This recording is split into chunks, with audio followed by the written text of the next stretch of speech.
Hello everyone. Before we start, make sure to like and subscribe to the channel. And leave a comment with where you're from and what time you're watching. That way, YouTube will keep showing you stories just like this one. Now, let's begin. My flight from Seattle had landed at JFK around noon that Saturday, and by the time I dropped my bags at the hostel in Brooklyn, I had maybe 5 hours of daylight left to explore. September in New York carried that perfect crispness in the air, the kind that makes everything feel cinematic and full of promise. I had saved for this trip since my sophomore year of college. Graduation money combined with 18 months of bartending shifts at a place back home that smelled permanently of stale beer and regret. 23 felt like the right age to finally see the city I had only known through movies and songs, and I wanted to squeeze every single moment out of those 4 days. My camera bag hung heavy across my chest, a Nikon my dad had passed down to me before he got sick, and I had promised myself I would fill every memory card with shots worth framing. Battery Park was my first stop because everyone online said the view of the Statue of Liberty from there was something you had to witness in person. The late afternoon light was painting everything gold when I finally made it there. Tourists clustered along the waterfront, street vendors selling pretzels and knockoff sunglasses, the whole scene buzzing with that particular New York energy I had dreamed about for years. I was adjusting my lens near the sea glass carousel when he walked up to me. This guy maybe in his late 30s with a Yankees cap pulled low and a messenger bag slung across his shoulder. He had one of those faces that seemed instantly familiar, like someone you went to high school with, or maybe saw at your local grocery store every Sunday morning. His smile was easy, relaxed, the kind that made you want to smile back without thinking about it. He asked if I was a photographer, nodding at my camera, and I told him I was just an amateur trying to capture something special. He laughed at that, said he could always spot the serious ones by the way they handled their equipment, the way they looked at light instead of just objects. Then he leaned in a little closer, lowered his voice like he was sharing something valuable, and told me about this rooftop spot 3 blocks away that gave you a view of lower Manhattan that would make my Instagram explode.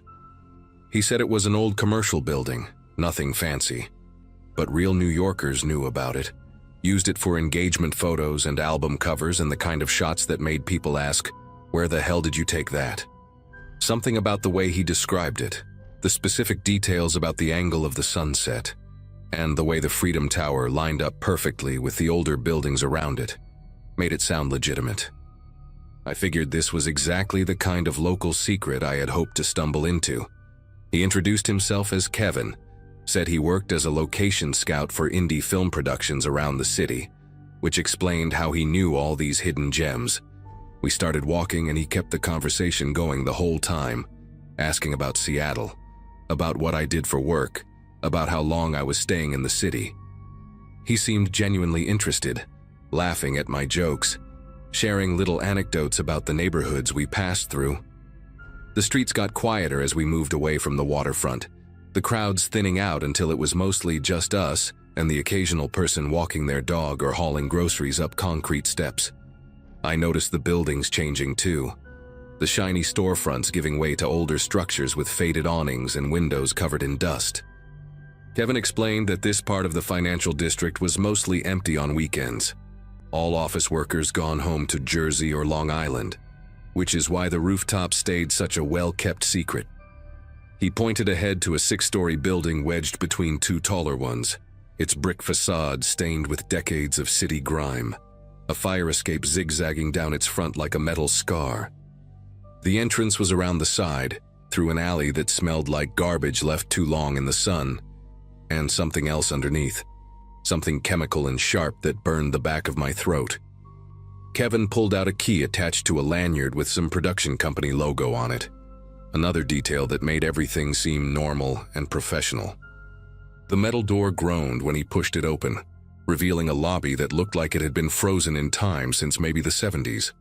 All brown tiles and water-stained ceiling panels, and an elevator with an out-of-order sign taped crookedly across its doors. He apologized for the state of the place, said the building owners were in some kind of legal dispute, so maintenance had basically stopped, but promised the view from the top was worth the climb. The stairwell was worse than the lobby. Graffiti covering every available surface in layers so thick you could see where older tags had been painted over by newer ones. Names and symbols and crude drawings fighting for space on the walls. Our footsteps echoed against the concrete, bouncing off the narrow walls in a way that made it sound like more people were climbing with us.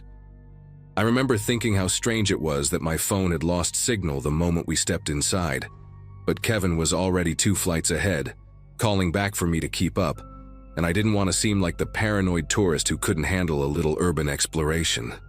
By the 3rd floor, my legs were burning and sweat had started to gather at the base of my neck, despite the cool air seeping through cracks in the walls.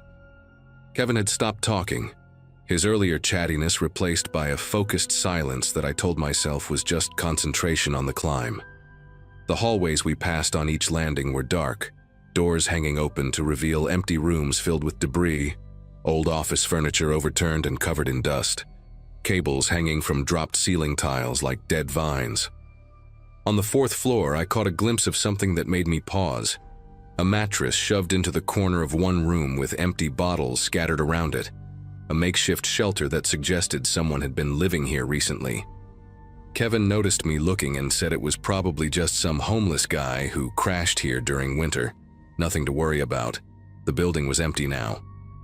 But his voice had changed, lost that warm friendliness from before, and when he turned to continue climbing, I noticed for the first time how his shoulders had tensed up beneath his jacket. I should have turned around right then, should have made some excuse about my asthma or a phone call I needed to make, but we were already so close to the top and I had come this far, and part of me still believed in that perfect photograph waiting on the roof. The 5th floor is where everything changed. Kevin walked past the stairwell that continued up to 6 and instead turned down a corridor lined with old storage rooms, their doors marked with faded numbers and symbols I didn't recognize. I asked him if the roof access was this way, and he said yeah, through the maintenance area at the end of the hall, trust me. The fluorescent lights overhead were mostly dead, only one still working about halfway down, buzzing and flickering in a way that cast dancing shadows across the peeling paint on the walls. Our footsteps kicked up dust that swirled in the weak light, and I could hear water dripping somewhere nearby, a steady rhythm that echoed through the emptiness. Kevin stopped at a door near the end, this heavy metal thing with rust bleeding down from its hinges, and he pulled out another key from his pocket. The door swung inward with a screech that seemed impossibly loud in the silence, revealing a room maybe 15 feet square, stacked with old filing cabinets and cardboard boxes and a single metal chair sitting in the center like it was waiting for someone.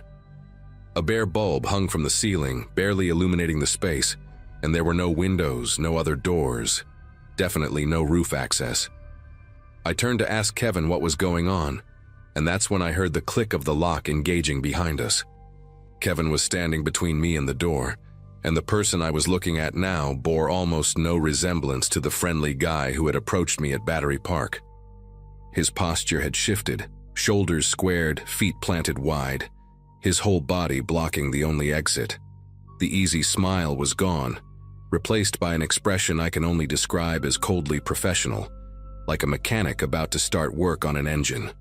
He reached into his messenger bag, and when his hand came out, it was holding a box cutter with the blade already extended, that little strip of metal catching the light from the bare bulb overhead. He told me to stay calm, said this could go easy or hard depending on how I chose to handle it, and his voice was flat now, completely stripped of the warmth that had convinced me to follow him here. My heart was slamming against my ribs so hard I could feel it in my throat, and my mind was racing through every self-defense video I had ever half-watched on YouTube, every news story about tourists who ended up as statistics. He took a step closer and told me to put my backpack on the ground, slowly, no sudden movements. The blade of that box cutter looked impossibly sharp, the kind of tool designed to slice through packaging tape and cardboard but perfectly capable of opening up skin just as easily. I asked him what he wanted, even though I already knew, hoping that keeping him talking would buy me time to figure something out. He listed it off like a shopping list: backpack, wallet, camera, passport, phone, anything valuable in my pockets. And then he said something that made the full weight of the situation crash down on me. He said nobody checks these floors on weekends. The building security only does the lobby. And the cops don't respond to calls from this address anymore because there's been too many false alarms from the motion sensors going haywire. He said he could keep me in this room for hours and nobody would hear a thing. Nobody would come looking.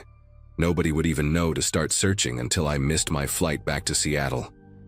The way he said it, so matter of fact, made it clear this wasn't his first time doing this. I thought about my dad's camera hanging around my neck, the one thing I had left of him after the cancer took everything else, and something inside me cracked at the idea of handing it over to this person who had manipulated me with such practiced ease. But the box cutter was right there, maybe 4 feet away, and Kevin's eyes never left mine, tracking every tiny movement I made like a predator watching prey decide whether to run or freeze. I started taking off my backpack, moving slowly like he told me, my brain working overtime to find any advantage in this situation. The room was cramped and cluttered, filing cabinets pushed against the walls, cardboard boxes stacked in uneven towers, that single metal chair sitting between us like some kind of sick joke. Kevin gestured with the box cutter for me to toss the bag toward him, and I did, watching it land at his feet with a soft thud that seemed to echo in the confined space. He kicked it behind him without looking, keeping his eyes locked on me, and then pointed the blade at my chest and told me the camera was next. My fingers were trembling as I lifted the strap over my head, and I found myself talking without really planning to, telling him about my dad, about the cancer, about how this camera was the only thing I had left of him. I don't know why I thought appealing to his humanity would work. Maybe desperation makes you stupid, but something flickered across his face for just a second, this tiny crack in that cold, professional mask. He told me to shut up and put the camera on the ground, but his voice had wavered just slightly, and in that moment I noticed something I had missed before. There was a fire extinguisher mounted on the wall behind one of the filing cabinets, half hidden by a stack of boxes, its red metal casing faded but the safety pin still visible in the handle. I lowered myself slowly, like I was about to set down the camera, and I kept talking, kept pushing on that crack I had seen in his composure. I told him my dad used to take me to Mariners games with this camera, taught me how to shoot in manual mode in our backyard, spent his last good summer driving me around the Pacific Northwest, looking for the perfect sunset. Kevin told me again to shut up, louder this time, and he took a step forward with the box cutter raised, but I could see his jaw clenching and unclenching, see the way his free hand had balled into a fist at his side. That was when I moved, not toward the door because he was blocking it, but sideways toward that filing cabinet, my shoulder slamming into the stack of boxes and sending them tumbling across the floor. Kevin lunged at me but tripped over one of the fallen boxes, cursing as he stumbled, and I grabbed the fire extinguisher off the wall with both hands, yanking the pin out in one desperate motion. The foam erupted in his face before he could recover, a thick white blast that covered his eyes and mouth and sent him reeling backward, clawing at his skin and gasping for air. The box cutter clattered to the ground somewhere in the chaos, and I didn't wait to see where it landed. I dropped the extinguisher and grabbed my backpack from the floor, slinging it over one shoulder as I fumbled with the lock on the door. My fingers felt thick and useless, slipping on the metal mechanism while behind me Kevin was coughing and spitting and making sounds that didn't even seem human. The lock finally gave way, and I threw myself into the hallway, my sneakers sliding on the dusty floor as I sprinted toward the stairwell. I could hear him coming after me, his footsteps heavy and uneven, still choking on the foam but moving faster than I expected. I took the stairs 3 at a time, my hand burning against the metal railing as I swung myself around each landing, not daring to look back. 4th floor, 3rd floor, 2nd floor, my lungs screaming for air and my legs threatening to give out beneath me. When I hit the lobby, I shoulder-checked the front door so hard the glass panel cracked, but it swung open and suddenly I was outside in the alley, the late afternoon sun blinding after the darkness of that building. I ran without direction, just moving, weaving between dumpsters and parked cars until I burst out onto a street full of people and traffic, and normal life continuing like nothing had happened. A woman walking her dog actually screamed when she saw me, and I caught a glimpse of myself in a storefront window, my face pale and streaked with sweat. White foam from the extinguisher splattered across my shirt, my eyes wild with something that looked a lot like madness. I found a police officer 2 blocks later, standing outside a deli with a coffee in his hand, and I must have sounded completely insane trying to explain what had just happened. But he called it in, and within 20 minutes there were 4 more cops, and I was sitting in the back of a patrol car with a blanket around my shoulders, even though I wasn't cold. They searched the building, but Kevin was gone, slipped out through some back exit or fire escape, vanished into the city like he had never existed. My camera was still around my neck, my passport still in my backpack, everything I had nearly lost still with me. The cops told me I was lucky, said they had seen this scam before. Tourists lured into abandoned buildings and robbed at knife point, sometimes worse. They said most victims just handed everything over because fighting back usually ended badly, and I should consider myself fortunate that my stupid, desperate move with the fire extinguisher had actually worked. I spent the rest of my trip in a daze, jumping at every stranger who made eye contact, unable to shake the memory of Kevin's flat voice telling me nobody would hear, nobody would come. I still have my dad's camera, still use it almost every day, but I have never gone back to New York. Some cities just hold too many ghosts, even the ones that are still breathing.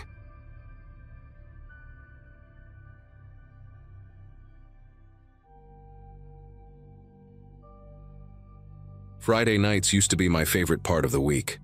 After spending 5 years climbing the ladder at a marketing firm in Midtown, those late drives home through Manhattan became my decompression ritual.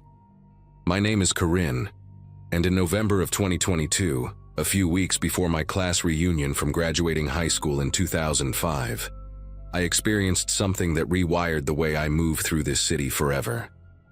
I had just wrapped up a client dinner near Columbus Circle that ran way too long, and by 11:30, I was exhausted and ready to collapse into my apartment up in Washington Heights. The drive should have taken 20 minutes, maybe less with the streets clearing out. I remember the air that night being sharp and cold, the kind that makes your breath visible the second you step outside. My Subaru Outback had been running rough all week, making this rattling sound from somewhere under the hood, and I kept telling myself I would take it to the mechanic that weekend. I took my usual route north through Harlem, cruising up Adam Clayton Powell Jr. Boulevard, where the storefronts were already dark and the sidewalks mostly empty. A few people stood outside a bodega on 125th Street, but past that, the avenue stretched out quiet and wide like a runway. I had my windows up, heat blasting, some podcast playing low about true crime investigations, ironic considering what was about to happen. There was this particular intersection around 145th Street that I always dreaded, because the light took forever to change, and you could sit there for what felt like 2 full minutes, with absolutely nothing moving around you. That night, I pulled up to that exact red light at 11:47. I know the time because I glanced at the dashboard clock, wondering how much longer until I could finally be home. A delivery truck was parked on the right side of the street, one of those white box trucks with no company logo just sitting there with its hazard lights off. I did not think anything of it. People double park in Harlem all the time, trucks making late deliveries to restaurants, that sort of thing.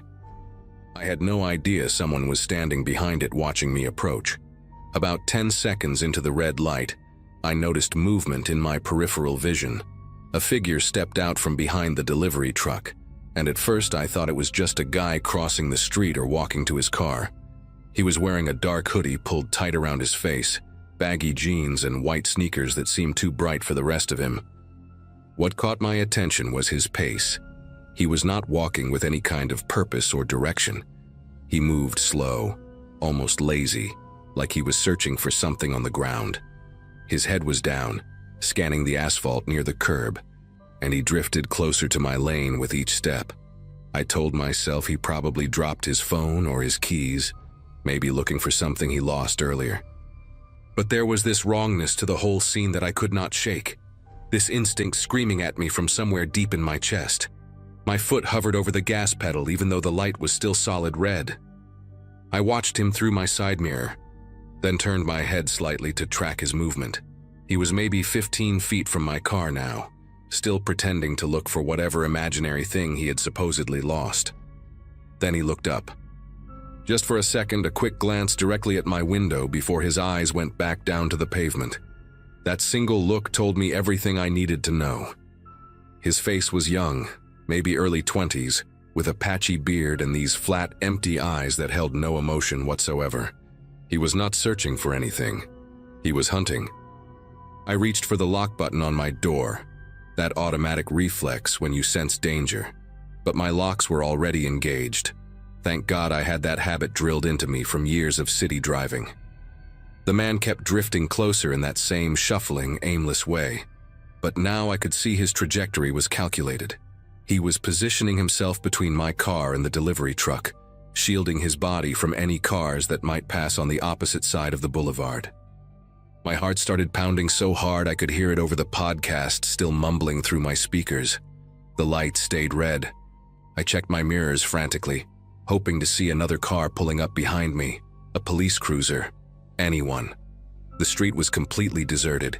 He reached my car in what felt like slow motion, though it could not have been more than 5 or 6 seconds. The man stopped right next to my driver's side door and crouched down, bringing his face level with my window. Up close, I could see details I wished I had never noticed. A small scar cutting through his left eyebrow, chapped lips, and a silver chain peeking out from under his hoodie. He looked at me the way someone looks at an object, not a person, just assessing value and calculating risk. His breath fogged up a small circle on my window glass. I gripped my steering wheel so tight my knuckles went white, my whole body rigid like I had been plugged into an electrical socket. He did not say anything at first. He just stared, letting the silence do its work, letting me understand exactly how vulnerable I was in that moment. Then his right hand moved to the bottom of his hoodie, and he lifted the fabric just a few inches, enough for me to see the black grip of a handgun tucked into his waistband. The metal caught a sliver of light from the street lamp above. My throat closed up completely. I could not have screamed if I wanted to. He tapped the barrel of the gun against my window. 2 soft knocks that somehow sounded louder than anything I had ever heard. His other hand reached for my door handle and pulled. The mechanism clicked but held firm, and I watched his jaw tighten with irritation. He tapped the glass again, harder this time, and made a gesture with his chin toward the lock button. Unlock it. That was what he wanted. His eyes never left mine, and in them I saw nothing. No anger, no excitement, no hesitation. Just blank determination, like this was his job and I was just another task to complete. I thought about my phone sitting in my purse on the passenger seat, completely useless. I thought about my parents in Connecticut who had begged me for years to move somewhere safer.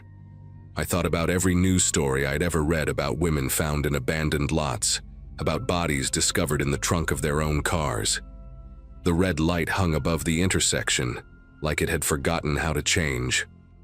I had maybe 2 seconds to make a decision that would determine whether I lived or died. I slammed my foot on the gas so hard the tires screamed against the asphalt. The car lurched forward, and I heard a thud. His hand or maybe his body hitting the side panel as I tore away from him. I did not look back. I did not check my mirrors. I just drove, blowing through that red light at what must have been 50 miles per hour, my entire body shaking with adrenaline that felt like fire in my veins. Another intersection came up, red light, and I ran that one too. A taxi honked somewhere to my left, but I barely registered it. I was sobbing now, these ugly, gasping cries that I could not control. My vision blurred with tears as I gripped the wheel and kept my foot pressed down. A third intersection, this one green by some miracle, and I flew through it without slowing down.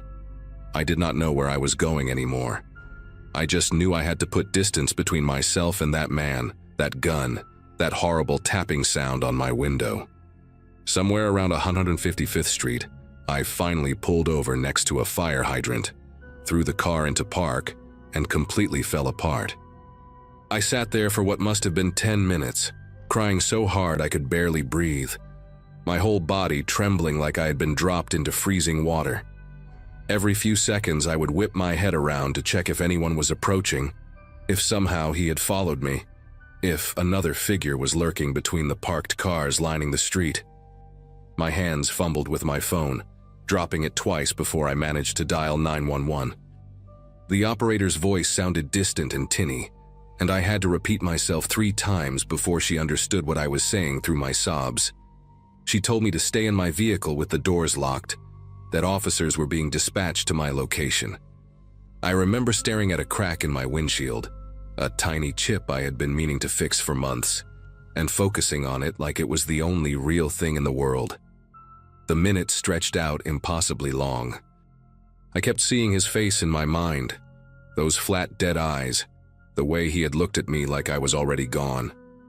When the red and blue lights finally appeared in my rearview mirror, I started crying all over again, this time from relief so intense it felt like my chest might crack open. 2 officers approached my car, a woman named Ortega and her partner, a tall guy with a shaved head whose name I never caught. Officer Ortega had me step out of the vehicle and sit in the back of their cruiser while I gave my statement. I described everything: the delivery truck, the man's hoodie and white sneakers, the scar through his eyebrow, the gun tucked into his waistband. My voice kept breaking, and I had to stop several times to collect myself. But Ortega was patient, nodding along and taking notes on a small pad. When I finished, she exchanged a look with her partner that made my stomach turn. It was the kind of look that said they had heard this story before, that what happened to me was not random or unusual. She asked me to describe the intersection again, the timing, how long I had been sitting at the light before he appeared. Then she leaned forward and told me something that made the whole nightmare even worse. This was a known method, she said. Organized. Groups of men working those wide, quiet avenues in Upper Manhattan, specifically targeting women alone in their cars at red lights late at night. She explained how it worked, and every word landed like a punch to my gut. They wait behind parked vehicles, delivery trucks, vans, anything large enough to provide cover, and watch for cars driven by single female occupants. They approach slowly, pretending to search for something on the ground so they do not attract attention. Once they reach the car, they crouch to avoid being seen by passing traffic and flash the weapon through the window. Most victims unlock the door out of pure terror, and then they are forced to drive to abandoned lots in the Bronx or out near the waterfront in Queens. What happens next depends on the crew, Ortega said. But robbery is just the beginning. Some victims have been held for hours, driven to multiple ATMs to drain their accounts. Others have been assaulted. Few have never been found at all. The officers told me I did exactly the right thing by running that light. That hesitation in those situations almost always ends badly. Her partner added that most people freeze, that the gun is usually enough to override every survival instinct screaming at them to run. I thought about how close I had come to unlocking that door, how my finger had actually twitched toward the button before something deeper took over. A few millimeters of movement and I might have become another statistic, another missing person flyer stapled to a telephone pole. The officers drove me home that night because I was in no condition to get behind the wheel again. My car sat on that street until the next morning when my friend Denise came with me to pick it up in the daylight. There was a small dent on the driver's side panel, right below the mirror, proof that I had actually hit him when I sped away, that the whole thing was not some elaborate nightmare my exhausted brain had invented. I filed a full report at the precinct the following day, sat with a sketch artist, did everything they asked me to do. But Ortega was honest with me from the start. Without surveillance footage or witnesses, the chances of catching him were slim. These men knew where the cameras were, knew which blocks had broken streetlights, knew exactly how to disappear back into the city the moment their target escaped. She said they would add my description to the file and increase patrols in that area, but I could tell from her tone that she had made this same promise to dozens of women before me. I never heard back about the case. I assume it sits in a drawer somewhere, unsolved, gathering dust alongside all the others. It has been 2 years since that night, and I have not driven through Harlem after dark a single time. I sold my apartment in Washington Heights and moved to a place in Brooklyn, closer to my office, closer to streets that stay crowded even at midnight. I take the subway now when I work late, or I call a car service and sit in the back where someone else has to worry about the red lights. My therapist says I've made real progress, that the nightmares have decreased, and my hypervigilance is getting better, but some things do not heal all the way. I still check my locks 3 times before I start driving. I still feel my pulse spike whenever I stop at an intersection after sunset. And sometimes on quiet nights when I am walking to my building, I catch myself scanning the shadows behind parked trucks, looking for a figure in a dark hoodie pretending to search for something on the ground. I know he is still out there, that man with the scar through his eyebrow and the dead eyes. Maybe he found another victim that same night. Maybe he is still working that same stretch of avenue, waiting behind that same delivery truck. I got away, but that does not mean it ended. Just means he moved on to the next red light, the next woman alone in her car, the next person who might not be lucky enough to keep their doors locked.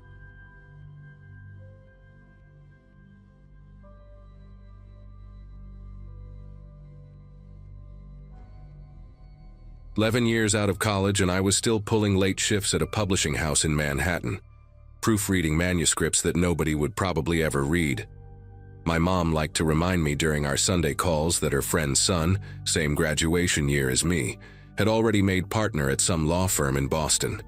That particular night, a Wednesday in early March 2024, I had stayed until almost midnight fixing a disaster of a memoir from some retired CEO who thought commas were optional.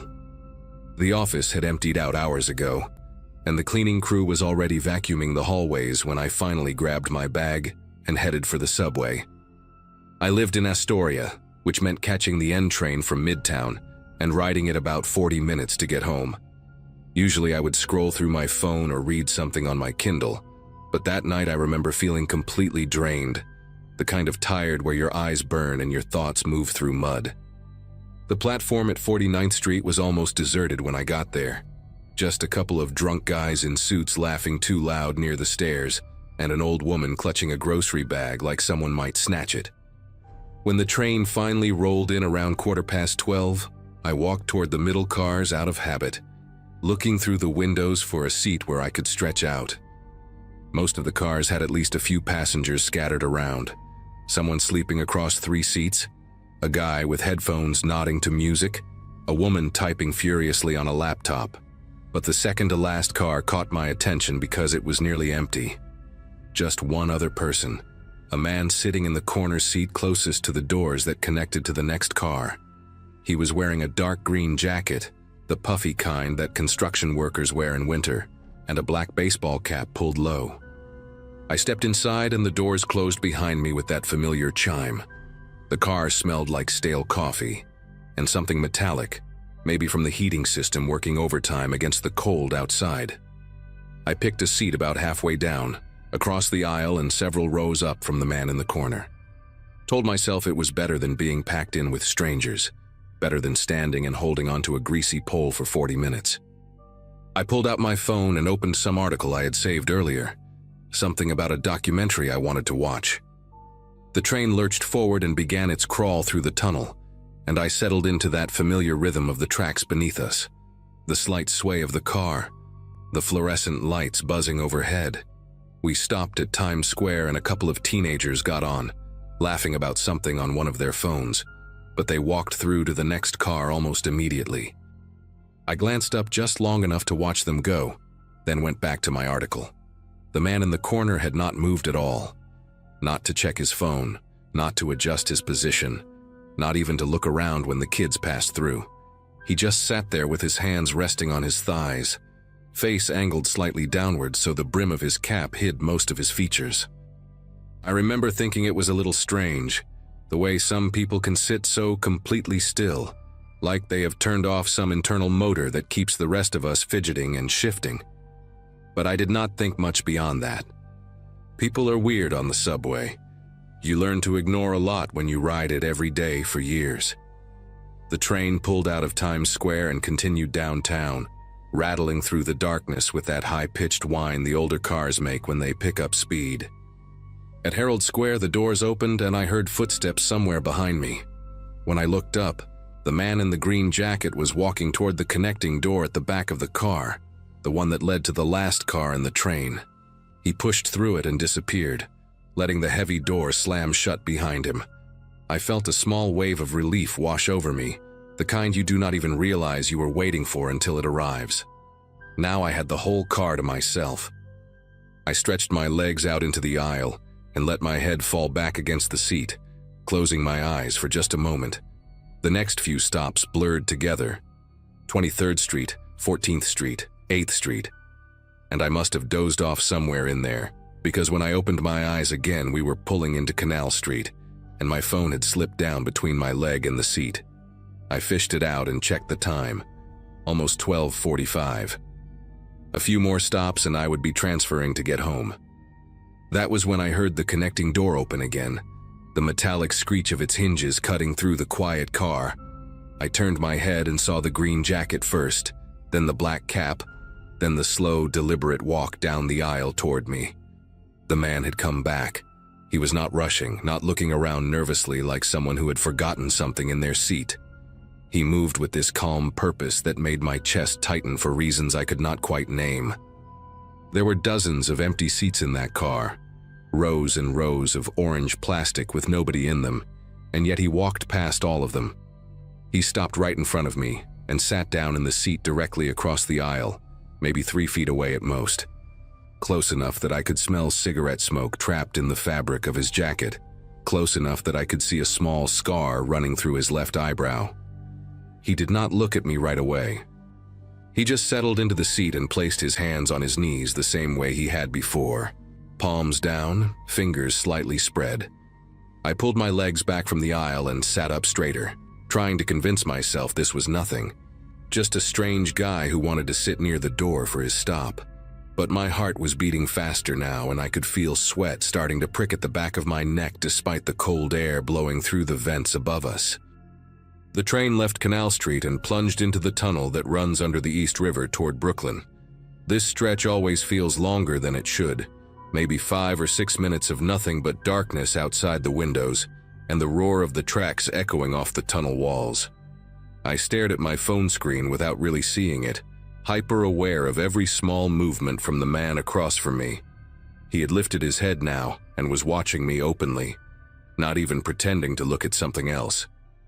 His eyes were pale, grayish-blue, and there was something patient in them, something that reminded me of the way a cat watches a bird through a window. I wanted to say something, ask him what his problem was, tell him to back off, but my throat felt tight and the words would not come. Instead, I just sat there, gripping my phone like it was some kind of shield, watching him from the corner of my eye while the train screamed through the darkness. Nobody else in the car. Nobody coming through from the other cars. Just me and this stranger and the river somewhere above us, pressing down with all that black water. He moved his right hand then, slowly, like he wanted me to see exactly what he was doing. His fingers slid up toward the cuff of his jacket sleeve and dipped inside, and when they came back out, they were wrapped around a handle. The blade was maybe 4 inches long, the kind of utility knife you can buy at any hardware store, with a worn black grip and a tip that caught the fluorescent light as he angled it toward me. He did not point it at my face or wave it around like some movie villain.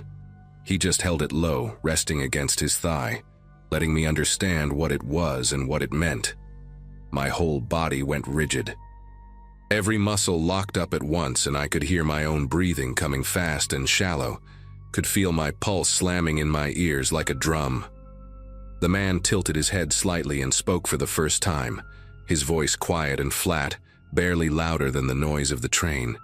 He said 4 words that I will never forget as long as I live. He said, "Do not move yet." The word yet hung in the air between us, heavy with promise, and I understood with perfect clarity that this man had done this before. This was not random. This was not impulsive. He had picked this car, picked this moment, picked me. I tried to think through the panic, tried to remember all those articles I had read about what to do if you get mugged, but my mind was just static and noise. The train was still moving, still hurtling through that endless tunnel, and there was nowhere to go. I thought about screaming, but who would hear me? The next car might as well have been a mile away. I thought about running for the connecting door, but he was closer to it than I was, and he had a knife. And what if he was faster? The man seemed to read my thoughts because he smiled, just a small curl at the corner of his mouth, and shook his head slightly.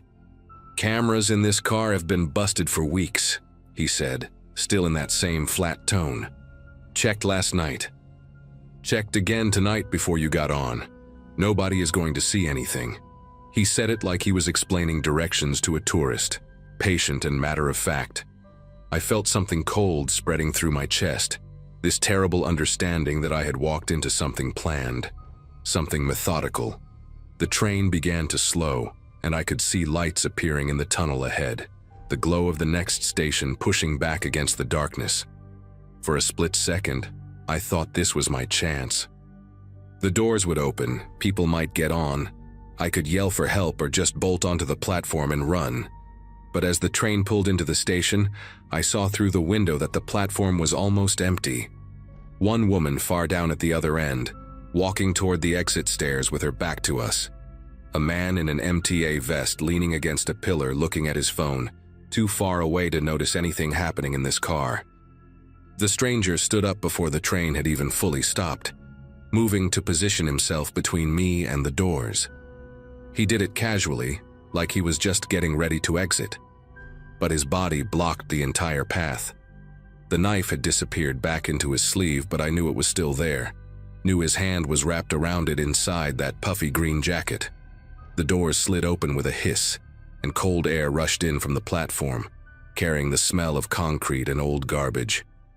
He looked at me and nodded toward the opening. "You first," he said quietly. "Walk normal. Go left toward the end of the platform where it gets dark. We are going to have a conversation about what is in your bag and your pockets." His voice was still calm, still patient, like a teacher giving instructions to a slow student. I stood up on legs that felt like they belonged to someone else. My bag was hanging from my shoulder, and I remember thinking about my laptop inside, about my wallet with maybe $60 and my credit cards, about my phone still clutched in my sweaty hand. None of it mattered. None of it was worth dying for. But something else was screaming in the back of my mind, some animal instinct that was telling me not to go with him, not to walk into that dark corner of the platform where nobody could see us. I had read stories about this, about people who cooperated with muggers and still ended up hurt, still ended up dead in some alley or stairwell because the criminal did not want to leave a witness. The man was watching me carefully, reading my hesitation, and I saw his jaw tighten just slightly. "Do not make this complicated," he said. And there was something harder in his voice now, an edge that had not been there before. The doors were still open, but I could hear the chime that meant they were about to close. I had maybe 5 seconds to decide what to do, 5 seconds to choose between walking into the dark with a man who had a knife or doing something desperate and stupid that might get me killed even faster. I did not make a conscious decision. My body just moved before my brain could catch up, some survival circuit overriding everything else. Instead of stepping onto the platform, I turned and ran toward the back of the car, toward the connecting door that led to the last car of the train. I heard him swear behind me, heard his footsteps slapping against the floor as he came after me, but I had a few seconds of head start and pure terror pushing me forward. I slammed into the connecting door and shoved it open, stumbling into the next car just as the closing chime sounded again. This car had people in it, maybe 5 or 6 passengers scattered around, a couple of them looking up at me with confused expressions as I came crashing through like a lunatic. I did not stop. I kept running toward the front of the car, toward where more people were, and I was yelling now, yelling that there was a man with a knife, that someone needed to call the police. Behind me, I heard the connecting door bang open and then immediately slam shut again. When I finally turned around, gasping for air, my chest burning, I saw him through the window of the door. He was standing in the empty car I had just fled, staring at me with those pale eyes. And then he turned and walked quickly toward the platform doors just as they were closing. He slipped through the gap at the last possible second and disappeared into the station. The train pulled away and I collapsed into the nearest seat, shaking so hard I could barely hold onto the pole beside me. A woman sitting across from me asked if I was okay, her face tight with concern, and I could barely get the words out to explain what had happened. Someone called 911, and the train held at the next station while transit police came on board to take my statement. I described him as best I could: the green jacket, the black cap, the scar through his eyebrow, those grayish-blue eyes that had watched me like I was already a victim. They told me I had done the right thing by running, that going with him to an isolated area would have been far more dangerous than anything that could have happened in that moment. They also told me that there had been a string of similar incidents on late-night trains over the past few months, always targeting solo passengers in cars with broken camera systems, always trying to get them off onto empty platforms. They never caught him, at least not as far as I know. I still take the subway sometimes, but never that late anymore, and never in an empty car, no matter how tired I am. Some nights I still dream about those pale eyes watching me through the connecting door window, patient and calm, like he was just waiting for another chance.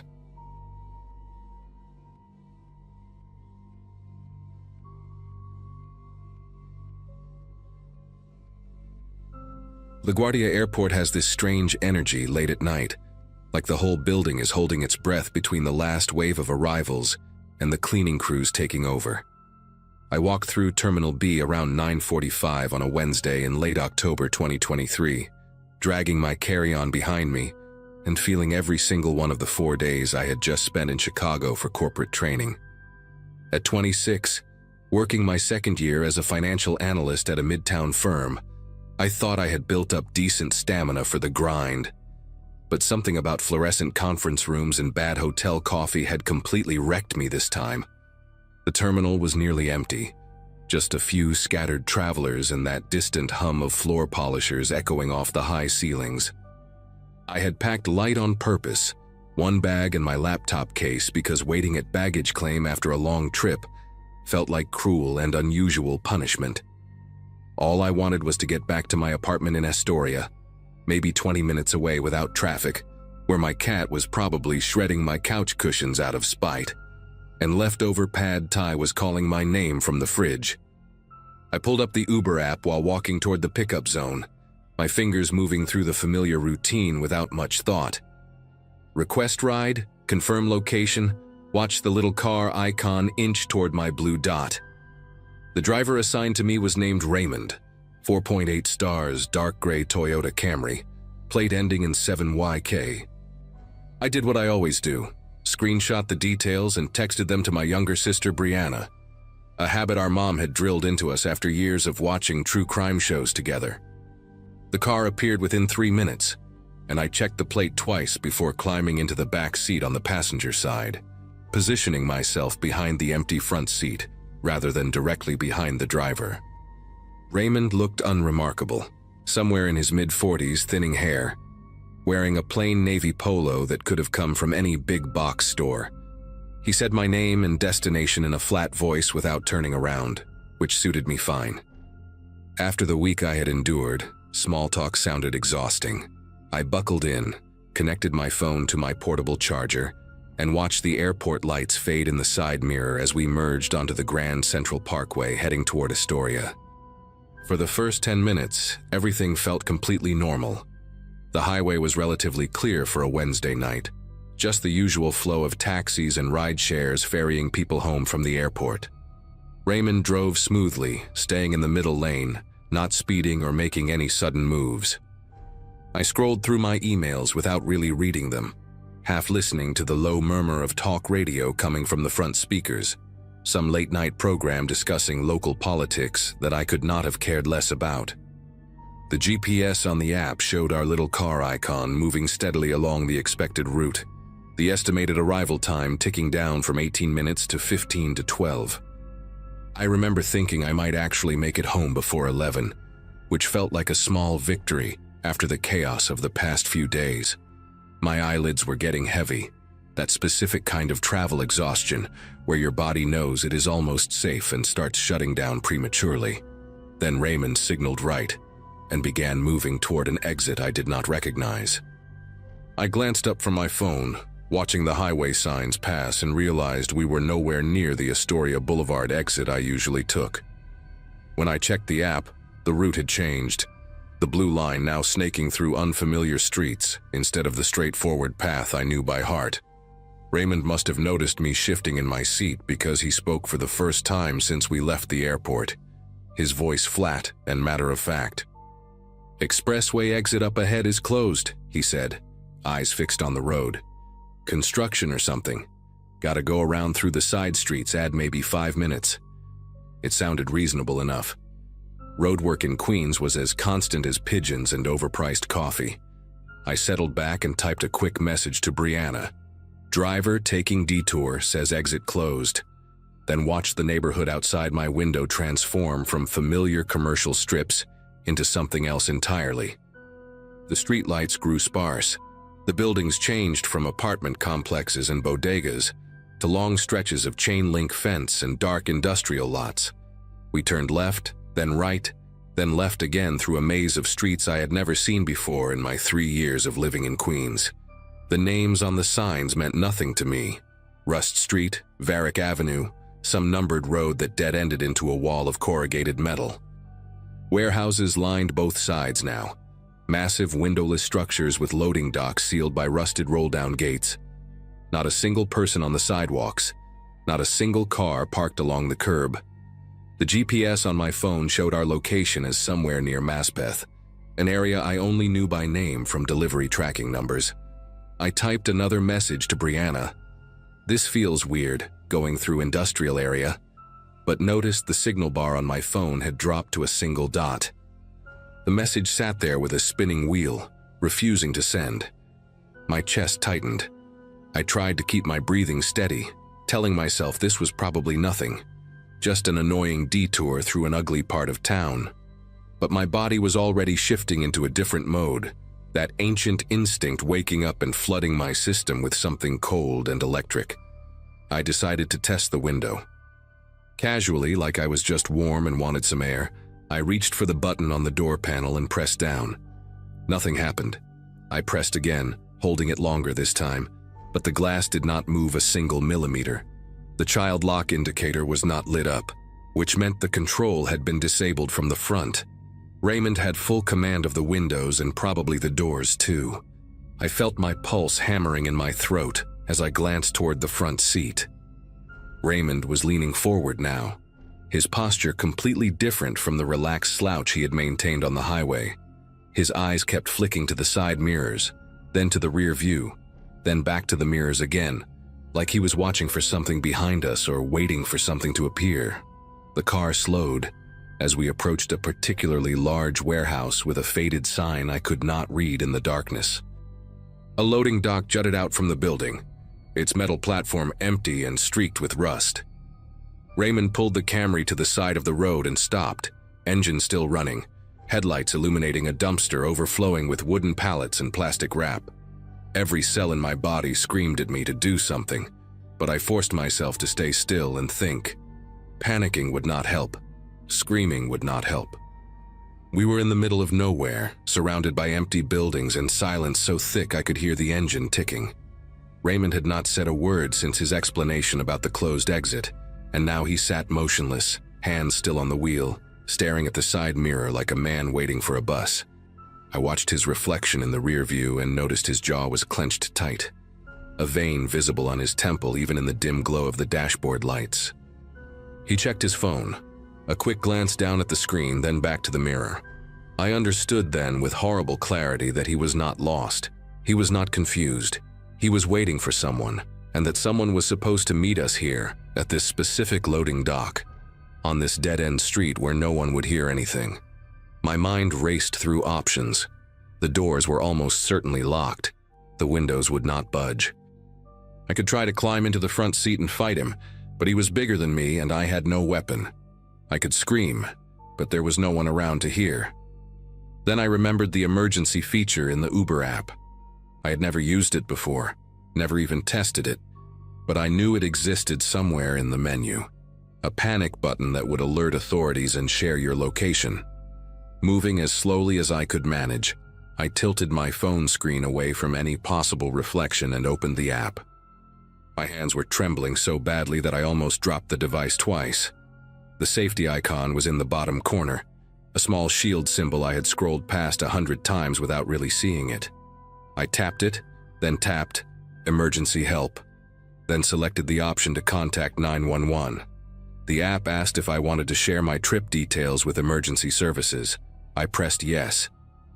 And then, I had not expected this, had not known the app would do this. My phone spoke out loud in a clear, robotic female voice. Emergency assistance has been contacted. Your location and trip details are being shared with local authorities. The words filled the silent car like a gunshot.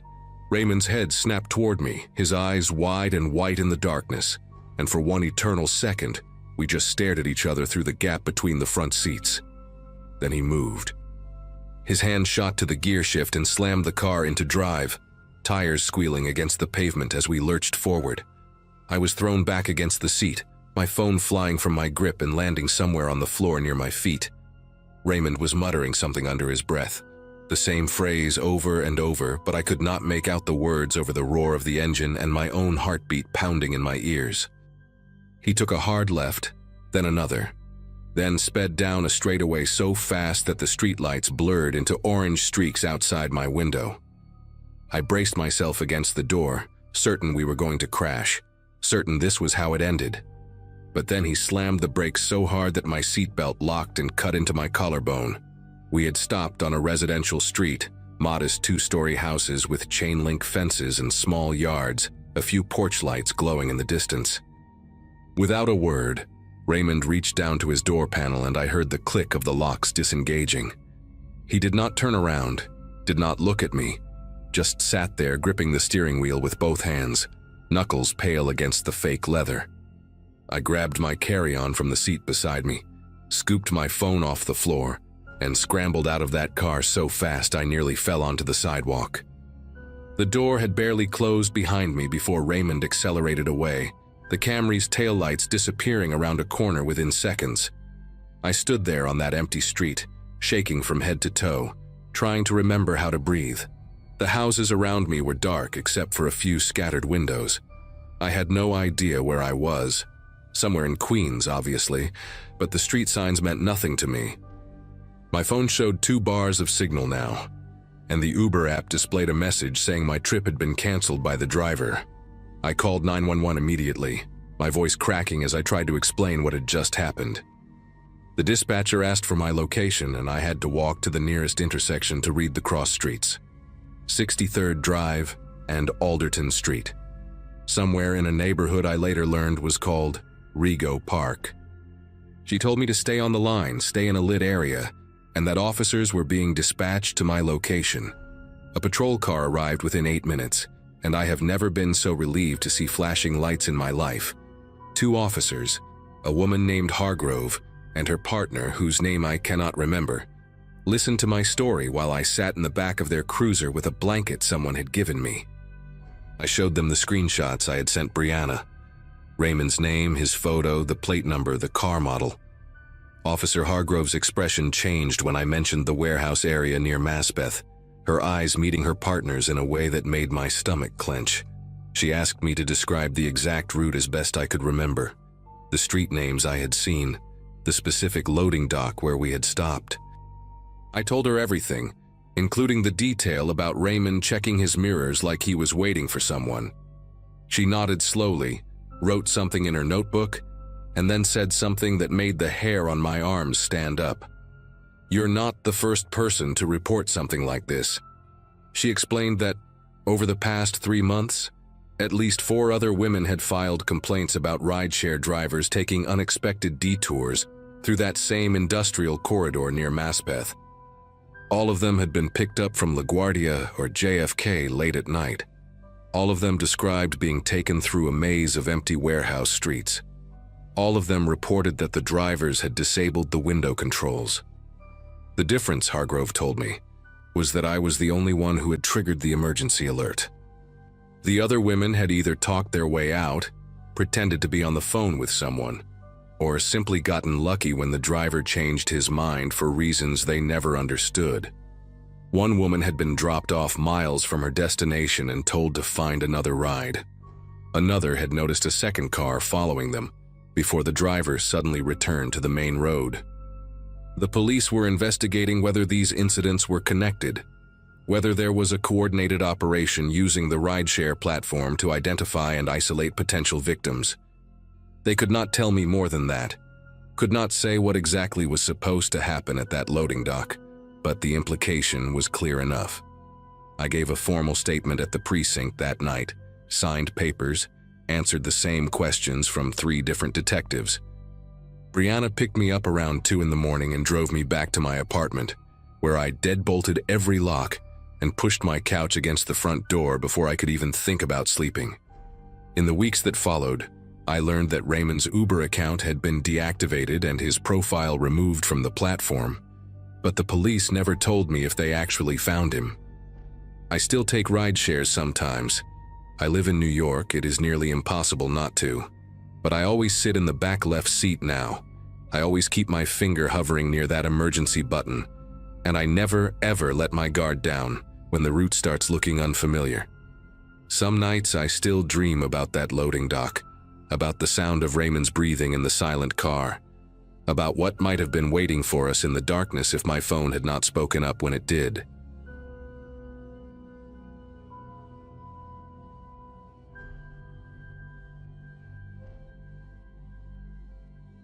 My roommate Chloe always joked that I would marry my job before I ever married a man. In March of 2022, she was probably right. I had just turned 26, celebrated with a small birthday dinner at a Thai place near Midtown, and gone right back to working late shifts at the law firm where I was an administrative assistant. The partners there had a habit of staying until 9 or 10 at night, which meant I stayed too, organizing files, preparing documents, doing whatever needed to be done before trial dates. That particular Monday, I did not leave the office until almost 11. The E-train to Jamaica Center was my usual route home, a commute I had made so many times I could probably do it with my eyes closed. I lived in a small apartment about 15 minutes on foot from the station, in a neighborhood that was quiet, but never felt dangerous. Queens had been my home since graduating college, and I thought I knew its rhythms, its patterns, the way it breathed at different hours of the night. The train car was nearly empty when we pulled into Jamaica Center just after midnight. I checked my phone, 12:07, a text from Chloe asking if I wanted leftover pasta, and stood up as the doors slid open. The platform had that hollow quality that subway stations get when the crowds disappear. All fluorescent lights and echoing tile and the distant hum of ventilation systems. I walked toward the staircase at the far end, the only exit on that side of the platform. The escalator next to it had been out of service for what seemed like forever, a faded sign taped across the bottom step that nobody bothered to replace. So it was the stairs, a long climb up toward Archer Avenue, toward fresh air and the street and the walk home I had done hundreds of times before. I put one foot on the first step, my bag over my shoulder, my keys already in my hand the way my mother taught me when I first moved to the city. I was maybe 10 steps up when I noticed him, a man standing at the top of the staircase, silhouetted against the streetlights above. He was looking down at his phone, or at least that is what it seemed like at first glance. He wore a dark hoodie, jeans, white sneakers that caught the light. I did not think much of it. People wait at the top of subway stairs all the time, checking directions, texting someone, killing a few seconds before heading down to catch a train. But something about the way he stood made me slow my pace just slightly. He was not moving, not scrolling, just holding the phone in front of his face like a prop, like something to do with his hands. I told myself I was being paranoid, that working late and being tired was making me see threats where there were none. I kept climbing, but I noticed my grip tighten around my keys, the metal edges pressing into my palm. When I slowed down, he slowed down too. That was the moment my brain started sending signals that my body had already received. He shifted his weight from one foot to the other, adjusted his position just enough to stay centered at the top of the stairs. I stopped completely for a second, pretending to check my own phone, and I watched him through my peripheral vision. He did not descend, he did not leave. He just stood there, angling his shoulders in a way that would make it difficult to pass him on either side. The staircase was wide enough for maybe 3 people across, but he had positioned himself right in the middle, blocking the path to the street. My heart started beating faster, a dull thud in my ears that mixed with the silence of the empty station below me. I thought about turning around, going back down to the platform, but when I glanced behind me, I saw why that was no longer an option. Another man was climbing the stairs behind me. He had not been on the platform when I started walking. I would have noticed, I would have heard his footsteps. He must have come from somewhere else, maybe through a service door or from the other end of the station, timing his approach to meet me halfway up the staircase. He was bigger than the one at the top, broader in the shoulders, wearing a baseball cap pulled low over his forehead. He was not pretending to be casual. He was moving with purpose, taking the steps 2 at a time, closing the distance between us faster than I could process what was happening. The space between him and me shrank from 20 feet to 15 to 10. I could hear his breathing now, heavy and deliberate, and I realized with a sickening clarity that I was trapped. Above me, a man blocking the exit. Below me, another one coming up fast. And somewhere beyond the top of those stairs, I heard the low rumble of a car engine idling. I did what any person does when their brain finally catches up to danger. I calculated my odds in a split second. If I ran back down, the man behind me would grab me before I reached the platform. If I tried to push past the man at the top, he would have the advantage of higher ground, and there was no guarantee I could get around him. But I also knew that staying still was not an option. Staying still meant letting them close in from both sides, meant becoming whatever they had planned for me to become.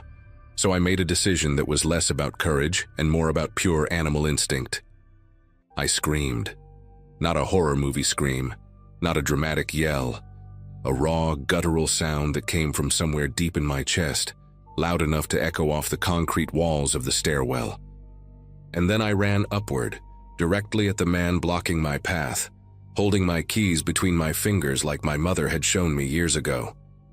He did not expect me to charge at him. I could see it in the way his body stiffened, the half-second of hesitation before he reached out to grab me. That hesitation was everything. I ducked low, aiming for the gap between his left side and the railing, and I swung my arm with the keys as hard as I could.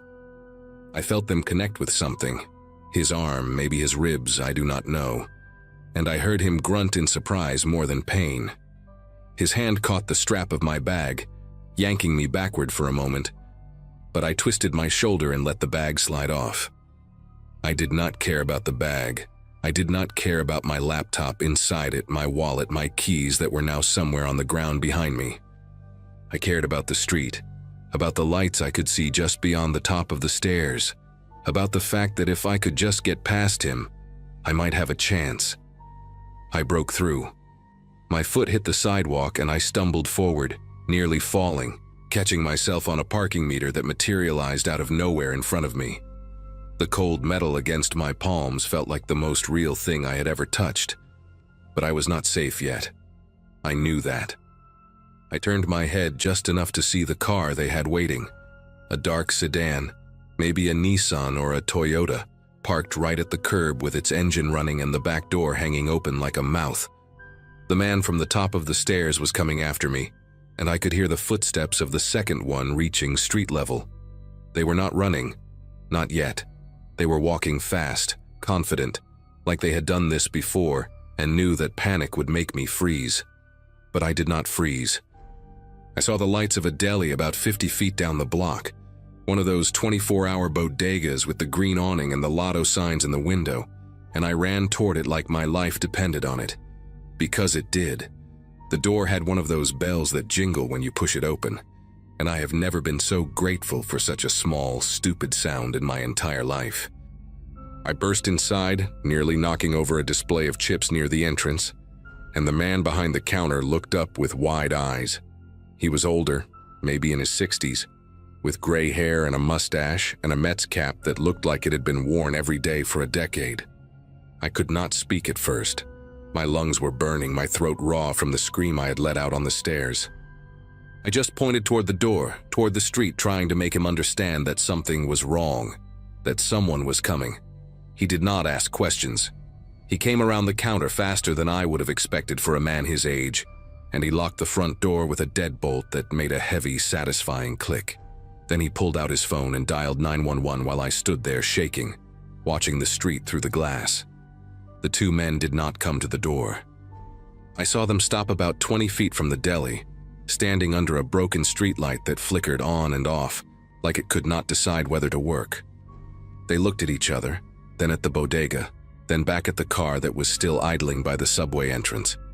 The one in the hoodie, the one who had blocked the stairs, raised his hand in a gesture I did not understand at first. It looked almost casual, like a wave, like he was saying goodbye to a friend. Then they turned and walked back toward the sedan, unhurried, unbothered, as if the whole thing had been nothing more than a minor inconvenience. The car door closed, the headlights came on, and they drove away down Archer Avenue, disappearing into the night like they had never existed at all. I watched until the taillights were gone, until the street was empty again, until the only sound was my own breathing and the hum of the refrigerator case behind me.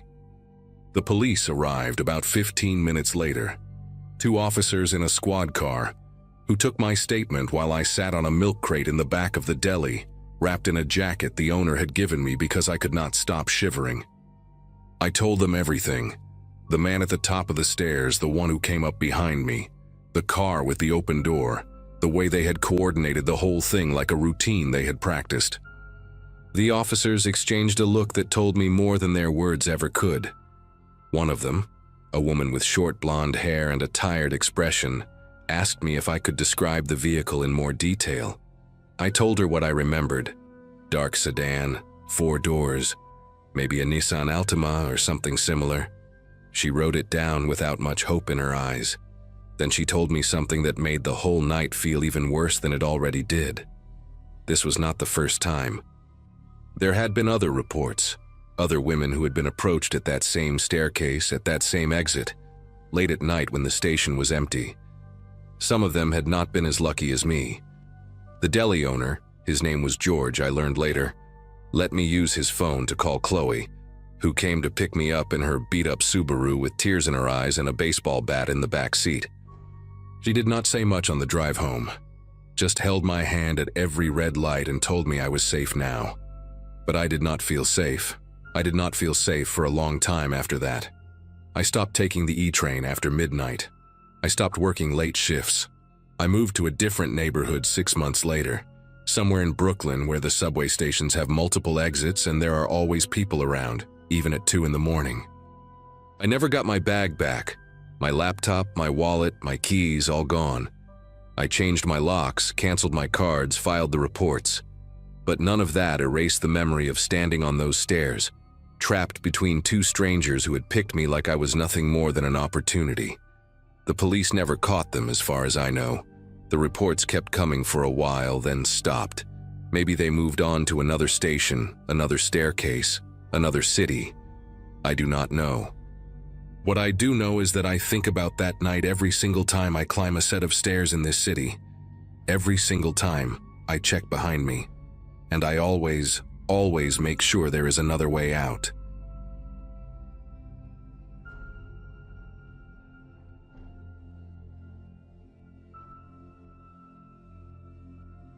Anyone who lives in New York long enough develops a false sense of ownership over certain places.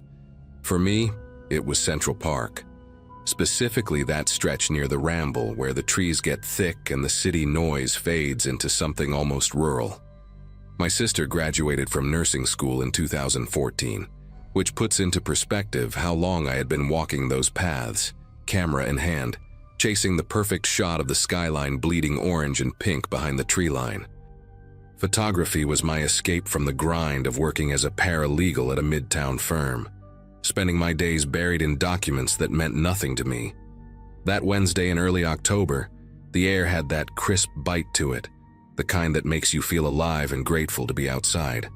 I left the office around 5:30, earlier than usual because my boss was out sick, and I figured I had maybe an hour of good light left.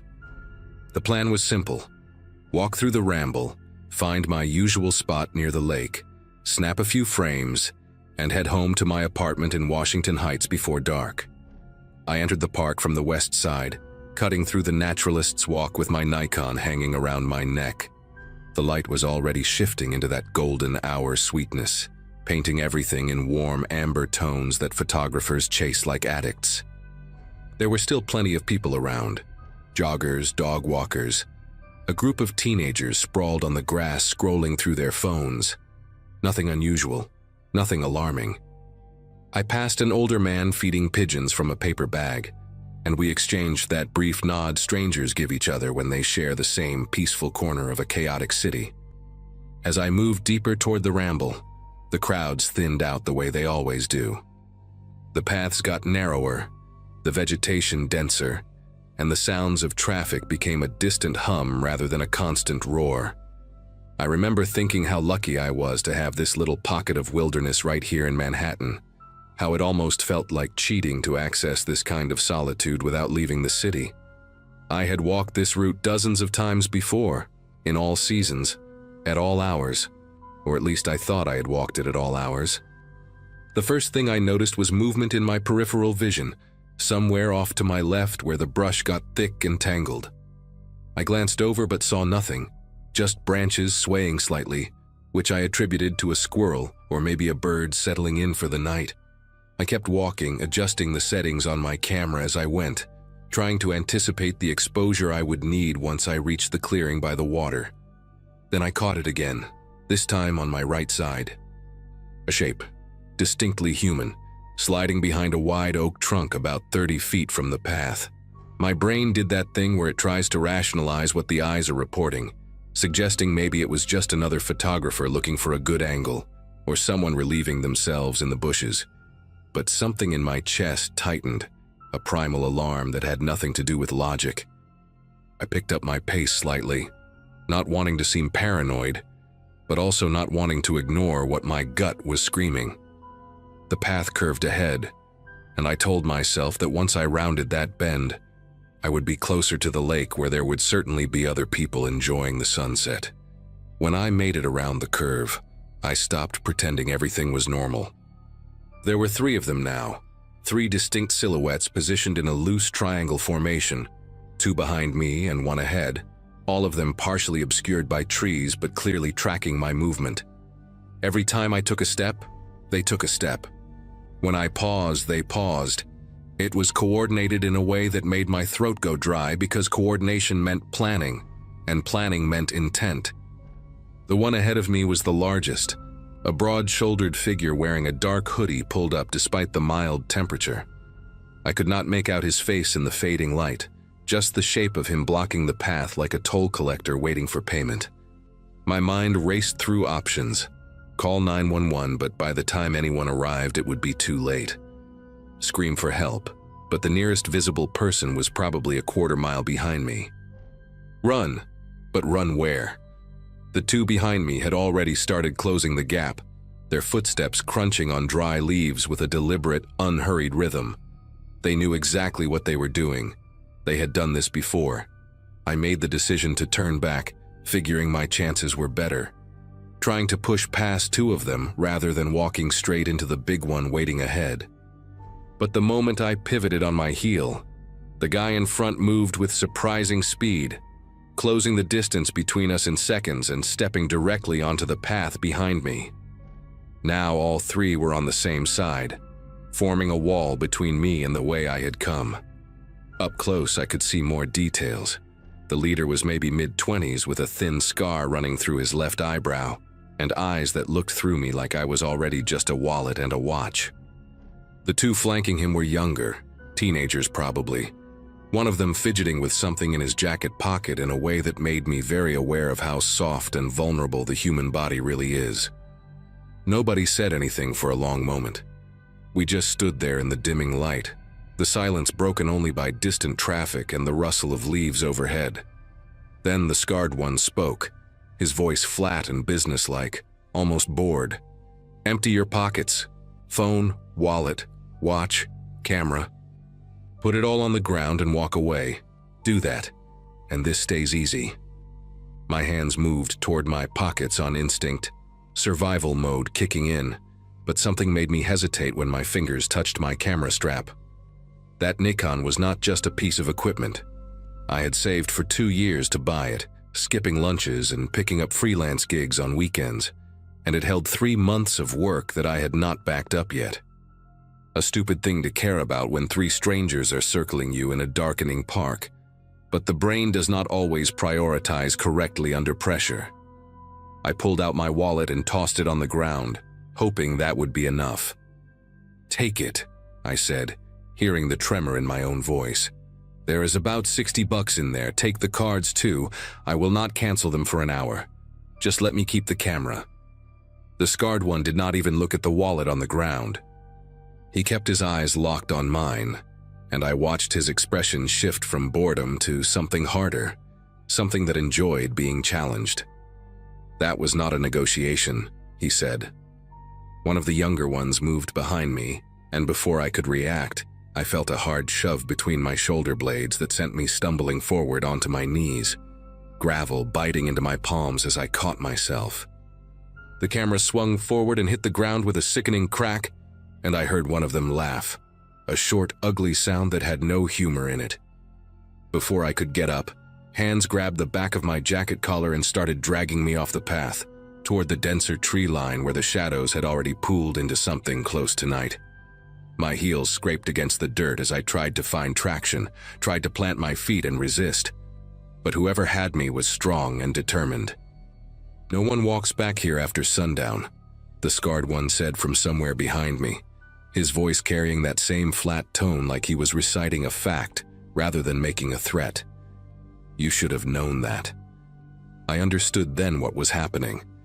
They were not just robbing me, they were relocating me to somewhere more private, somewhere the transaction could take longer, somewhere screaming would not matter.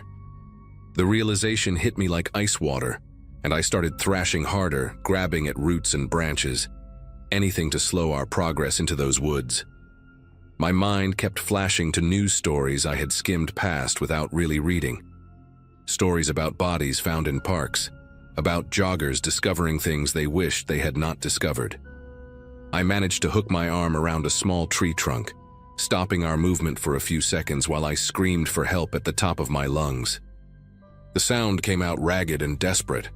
Not the commanding shout I had imagined, but a raw animal noise that barely felt like it came from me.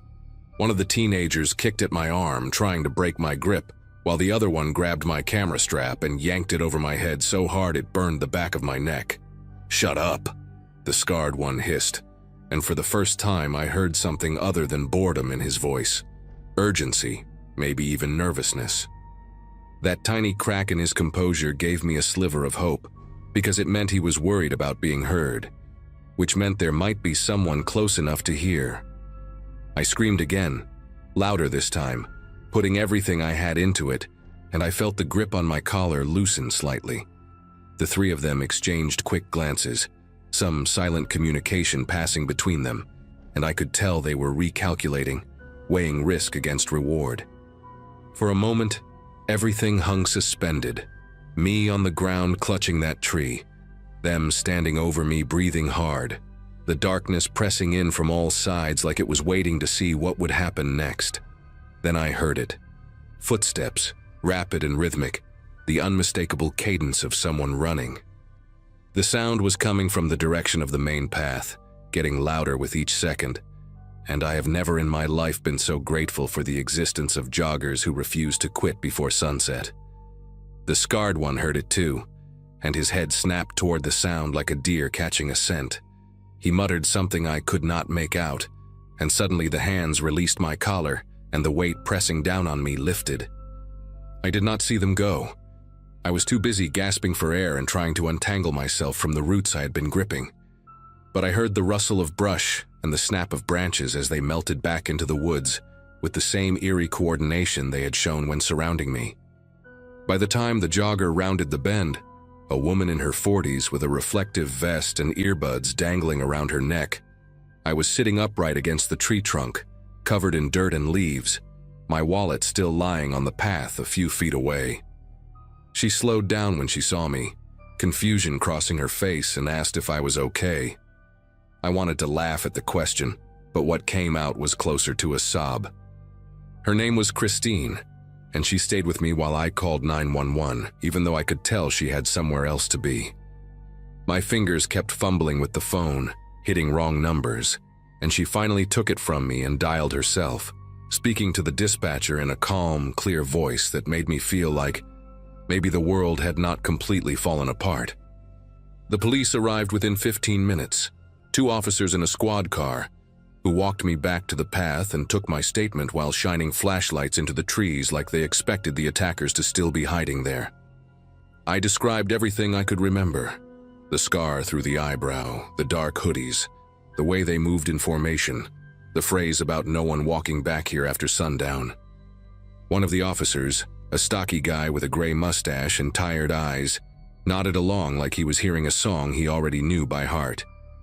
"We have had 6 reports like this in the past 2 months," he told me, clicking his pen against his notepad. "Same area, same tactics. They wait for someone alone, surround them, try to pull them deeper into the woods where there are no witnesses. You got lucky tonight." Lucky. I turned the word over in my mind, trying to make it fit with the scrapes on my palms and the bruise forming on my neck where the camera strap had burned me. They never caught the guys who attacked me. I went to the precinct the next day to look at photos, spent 2 hours scrolling through faces on a computer screen until they all started blending together, but none of them matched the scar or the cold eyes I remembered. The officer with the gray mustache told me not to feel bad about it, that these groups were hard to pin down because they rotated members and changed locations before patterns could be established. He said it like it was just another fact of city life, like rats in the subway or tourists blocking the sidewalk. I got my wallet back. They had dropped it when they fled. But the camera was gone, along with everything on the memory card. 3 months of cityscapes and street portraits, including a series I had been planning to submit to a local gallery. I filed an insurance claim and bought a replacement body 6 weeks later, but I have not taken it to Central Park. I have not even walked through there on my way to somewhere else. My therapist says avoidance is a normal response to trauma, that eventually I will be able to reclaim those spaces, but I am not sure I want to.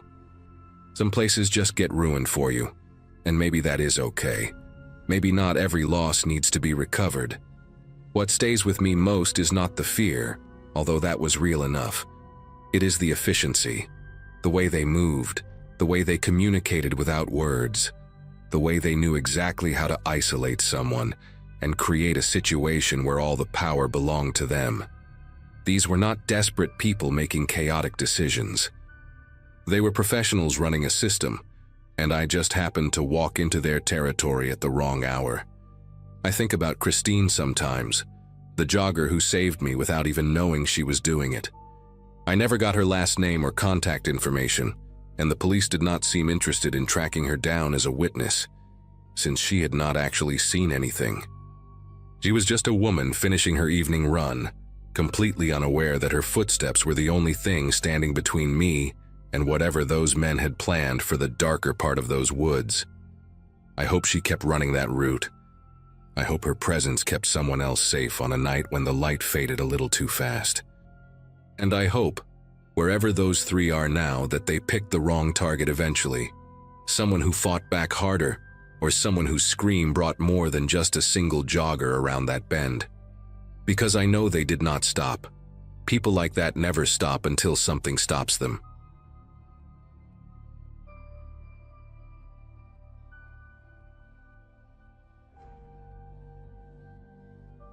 Most days back then felt like a blur of long commutes and late-night shifts, and that morning it started like any other for me.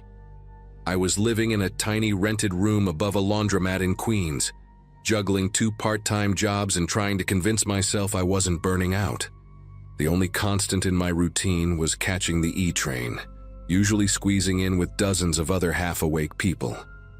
That day, though, the platform felt strangely hollow, as if the city had taken a breath and forgotten to exhale. I remember glancing around and noticing the silence first, the kind that settles on your shoulders before you even realize something's wrong. A couple of people lingered near the far end, but one man stood out immediately, watching me with an intensity that didn't match the stillness around us. He looked like someone who'd stepped out of the wrong decade, worn leather jacket, faded jeans, and a posture that suggested he didn't care who saw him staring. His eyes tracked every step I took along the yellow line, and even from a distance, there was something sharp in his expression, like he'd already made a decision about me. I tried pretending I hadn't noticed, focusing instead on the arriving train as it screeched into the station. My instinct was simply to get inside fast, pick the first open door and lose myself among commuters. The doors slid open in front of me, and without thinking twice, I stepped into the first car available, expecting the usual crowd. Only it wasn't a usual crowd. It was almost empty, maybe 3 people scattered across the far end, each absorbed in their phones. The fluorescent lights overhead flickered with that tired buzz that always made me uneasy, and the stale smell of metal and old air trapped itself in my throat. Before I could even back out to choose another car, the doors hissed again, and that man from the platform slipped inside right behind me. He didn't say a word, just moved with this deliberate kind of calm that made the space between us shrink faster than I could process. When the train lurched forward, he settled near the door, leaning just enough to rest his hand on the release lever in a way that felt intentional. That's when the situation fully clicked in my mind. He wasn't just following me, he was making sure I couldn't leave. The car rattled through the tunnel, lights flashing across his face in short, cold bursts, and he shifted his jacket just slightly, enough for me to see the dark outline of a small handgun tucked beneath it. My throat tightened, but nothing came out. He leaned closer, voice low and steady, telling me I'd be getting off only when he said so, and only after handing over every single thing I carried. His tone wasn't frantic or loud. It was terrifying exactly because of how casual it sounded, like he'd rehearsed this with strangers 100 times before. I glanced toward the aisle, hoping for some impossible escape route, but the way he angled his body made it obvious he would react instantly if I tried anything. The train kept gaining speed, and every passing second stretched out in this slow, unbearable way. I tried to think logically, to keep my breathing steady, telling myself the next busy station would save me. But the man clearly knew the pattern of the ride better than I did. Each time the train began to decelerate, he shifted just enough to block the aisle with his leg, giving me a silent warning that felt louder than anything he could have said. The few passengers at the far end didn't even look up, completely unaware of how tightly fear had wrapped itself around my ribs. I kept my bag close, not out of defiance, but because I didn't know if handing it over too quickly would make things worse or trigger something unpredictable in him. What unsettled me most was how calm he seemed. His gaze drifted around the empty car as if he were bored, only snapping back to me with this razor focus whenever I shifted even an inch. There was a detail I still remember vividly, a thin silver ring on his right index finger, tarnished enough to show age but polished on one side, as though he rotated it often when he thought. He wasn't doing that now. Instead, his fingers tapped lightly on the release lever, a steady rhythm that made me feel like he was waiting for something. The tunnel light strobed across his face, giving him a hollow look, and the air between us felt heavier with every jolt of the tracks. When the train finally began slowing into a well-known transfer station, a flicker of hope sparked in me. I didn't plan anything elaborate. I just needed enough people outside those doors to create a moment he couldn't control. But he leaned forward before the train even stopped, angling his body to block the narrow path that led toward the exit. His voice stayed low, almost conversational, telling me not to even think about running. He didn't raise the gun fully, he didn't need to. Just the sight of the handle tucked beneath his jacket was enough to anchor me to the spot. My thoughts scrambled for any solution, any distraction. But time was collapsing fast, and the train was seconds from opening its doors. As the brakes squealed and the doors parted with that mechanical sigh, something broke inside me. A kind of desperate clarity. The second the gap was wide enough, I lunged forward, not with grace or strategy, but pure survival instinct. He reacted instantly, twisting his body to block me, but a couple of commuters standing just outside the door jumped back in shock when they saw me rushing toward them. Their surprise created a split second of confusion, and I slipped through that tiny space, shouting for help before my mind even caught up. People turned, startled, closing in around me, but the man didn't follow. He stayed in the car, sitting exactly where he'd been, his hand still on the lever, eyes fixed on me through the narrowing doors as they slid shut. The group of commuters around me kept asking what happened, but my attention stayed locked on the departing train as it rolled away with that man still staring in my direction. His expression never shifted, not even when the car disappeared into the darkness of the tunnel. Something about that steadiness sank deep into me, the sense that he hadn't run because he didn't need to. A couple of people led me toward the station booth, and the clerk immediately called transit police. I tried explaining everything in order, but the details kept tripping over each other. The officer who arrived listened carefully, scribbling into a small notepad and asking me to repeat anything that stood out. The only thing I could cling to was that tarnished silver ring, and the way he kept tapping the lever like it was second nature. They escorted me upstairs to wait for a patrol car, and by then the adrenaline had faded enough for a heavy exhaustion to settle in. The officer explained that the cameras inside the cars rarely caught clear angles during incidents like this, especially when someone deliberately kept their movements subtle. He mentioned that there had been other reports, riders cornered in nearly empty cars late in the morning, or in awkward gaps between rush hours. Every victim described the same pattern. The suspect chose isolated cars, blocked the exit, displayed the weapon just enough to threaten but never enough to appear on footage. Hearing that chilled me in a way I still have trouble describing, because it meant he hadn't chosen me randomly. Hours passed before they released me, though it felt shorter somehow, like my brain had compressed everything into one long, distorted moment. I remember stepping outside the precinct feeling exposed, as if the city had grown eyes everywhere except where they were needed. The officer gave me a number to call if I remembered anything else, but I already knew there wasn't much more to give. The man hadn't taken anything from me in the end, but the thought that he could appear in another nearly empty car, watching someone else the same way he watched me, made my chest tighten. I kept replaying his calmness, the precision of his movements, and the eerie confidence in knowing no one would intervene unless he allowed it. That night, I changed my commute entirely.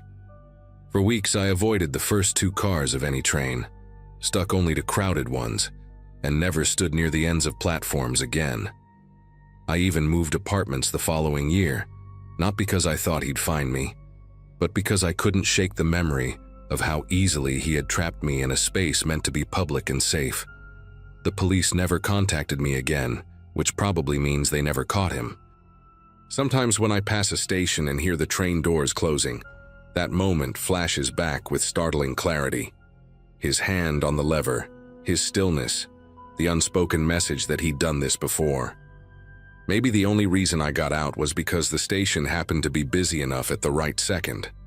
I don't pretend to understand why it ended the way it did, but I know one thing: I'll never board an empty train car again.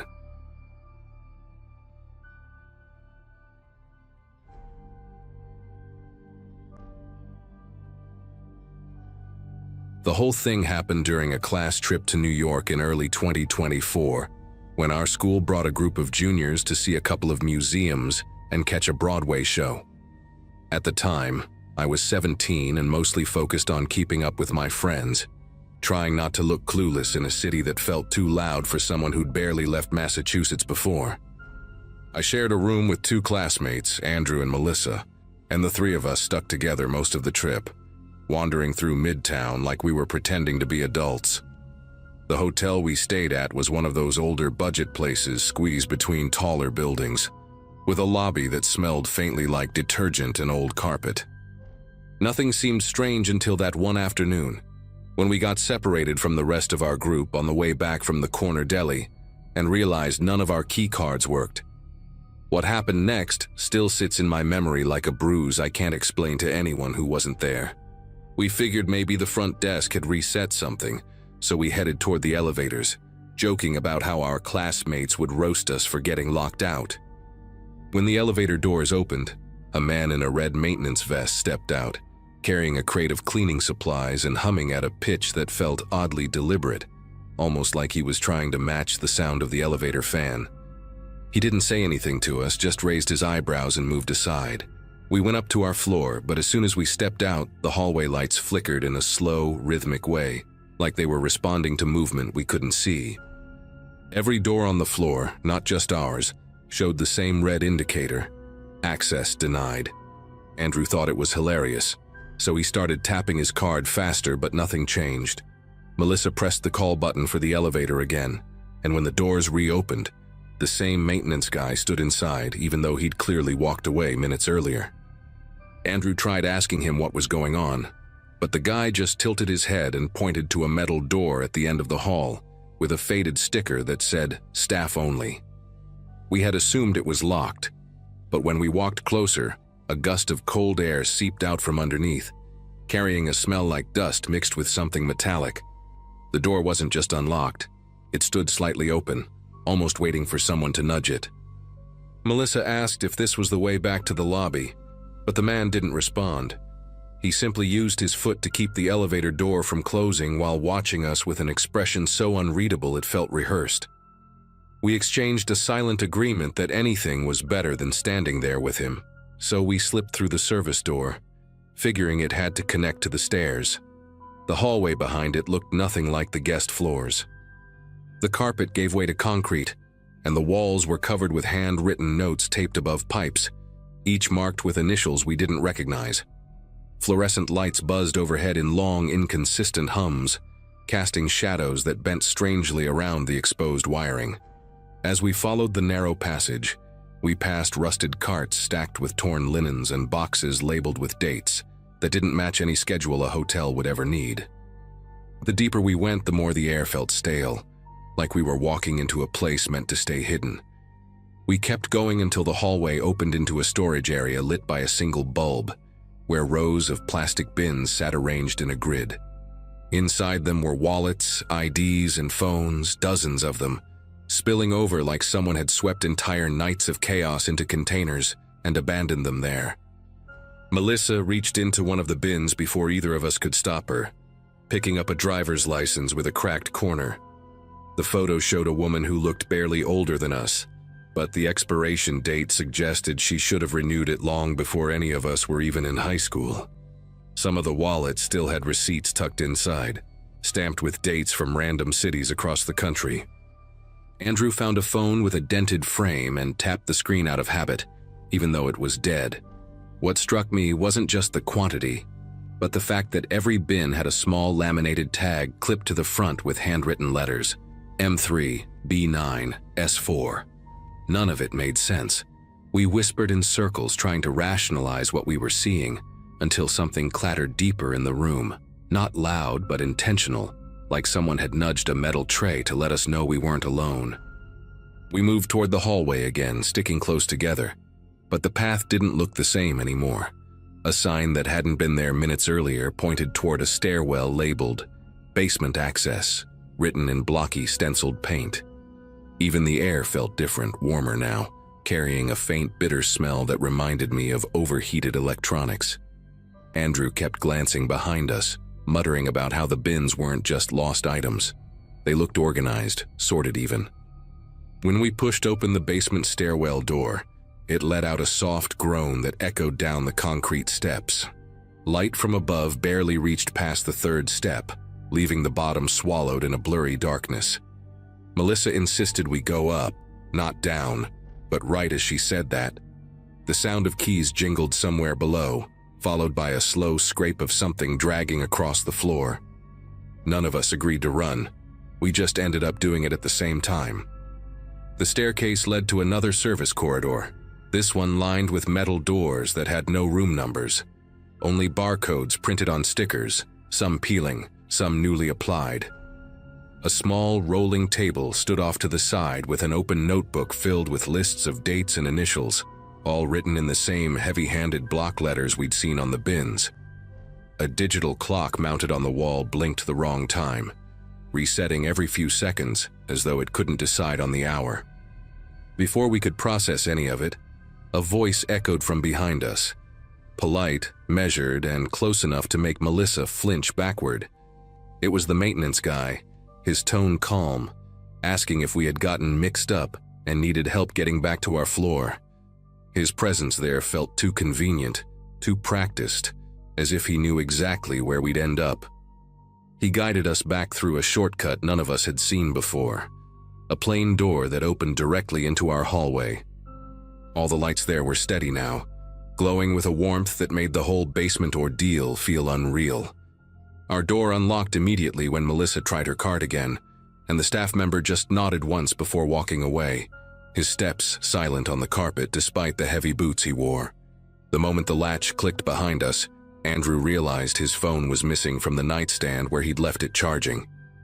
He tore the room apart while Melissa stood beside him, trying to calm him down. I checked the drawers, the bathroom, even under the beds, but his phone had vanished completely. We agreed to report it after dinner, assuming housekeeping had accidentally moved it. But none of us really believed that. About an hour later, while we were getting ready to head downstairs and meet the others, Andrew's missing phone somehow lit up on his nightstand, the same spot we had searched repeatedly. The battery showed only 3%, yet the screen turned on long enough to reveal a string of unread messages. The sender ID wasn't a number, it was blank, just an empty field. The first message said, "You shouldn't have gone down there."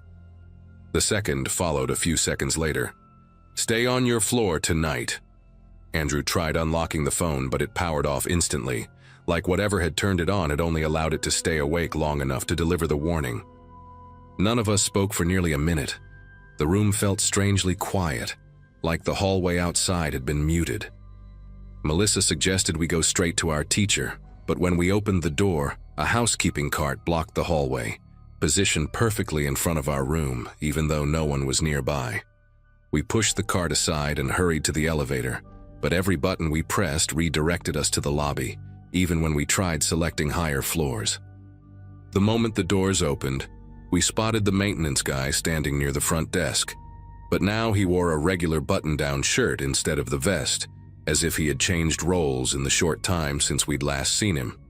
When he noticed us, he gave a quick nod to someone behind the counter, a gesture so small we almost missed it. Right then, Andrew's phone lit up again, still supposedly dead, displaying one final message: "Don't talk." He palmed the phone immediately, shielding it from view. We had no idea who was controlling it, but the timing was impossible to ignore. Whatever this was, it clearly involved more than one person. We spent the next hour pretending everything was normal, sitting through dinner with the group, making small talk, trying not to let our eyes drift toward any member of the hotel staff. Andrew kept his phone in his pocket, afraid even to glance at the screen. At one point, a bellhop passed behind us carrying a tray, and when I turned slightly, I noticed a key card tucked into his belt loop with the same barcode formatting we'd seen in the basement corridor. That small detail made my throat tighten. It wasn't just a theft ring. People in the hotel were tracking guests, sorting their belongings, and monitoring anyone who wandered into restricted spaces. Whatever they planned to do with those items, or with the owners of those items, we didn't stay long enough to find out. The next morning, our teacher announced we'd be switching hotels due to a reservation miscommunication, though none of us believed that excuse. Andrew powered on his phone for real this time, expecting more messages, but everything had been wiped. No warning texts, no call logs, not even his lock screen photo remained. Melissa tried asking the front desk about the lost and found policy before we left, but the clerk just smiled politely and said they didn't keep misplaced belongings for more than a day. We didn't argue. We grabbed our bags, boarded the bus, and didn't look back. To this day, Andrew still refuses to stay in any hotel without taping over the peephole and putting his suitcase against the door. As for me, every time I think of those bins in the basement, I wonder how many people never realized their things didn't just go missing. They were taken, categorized, and stored by someone who was watching them long before they ever checked in.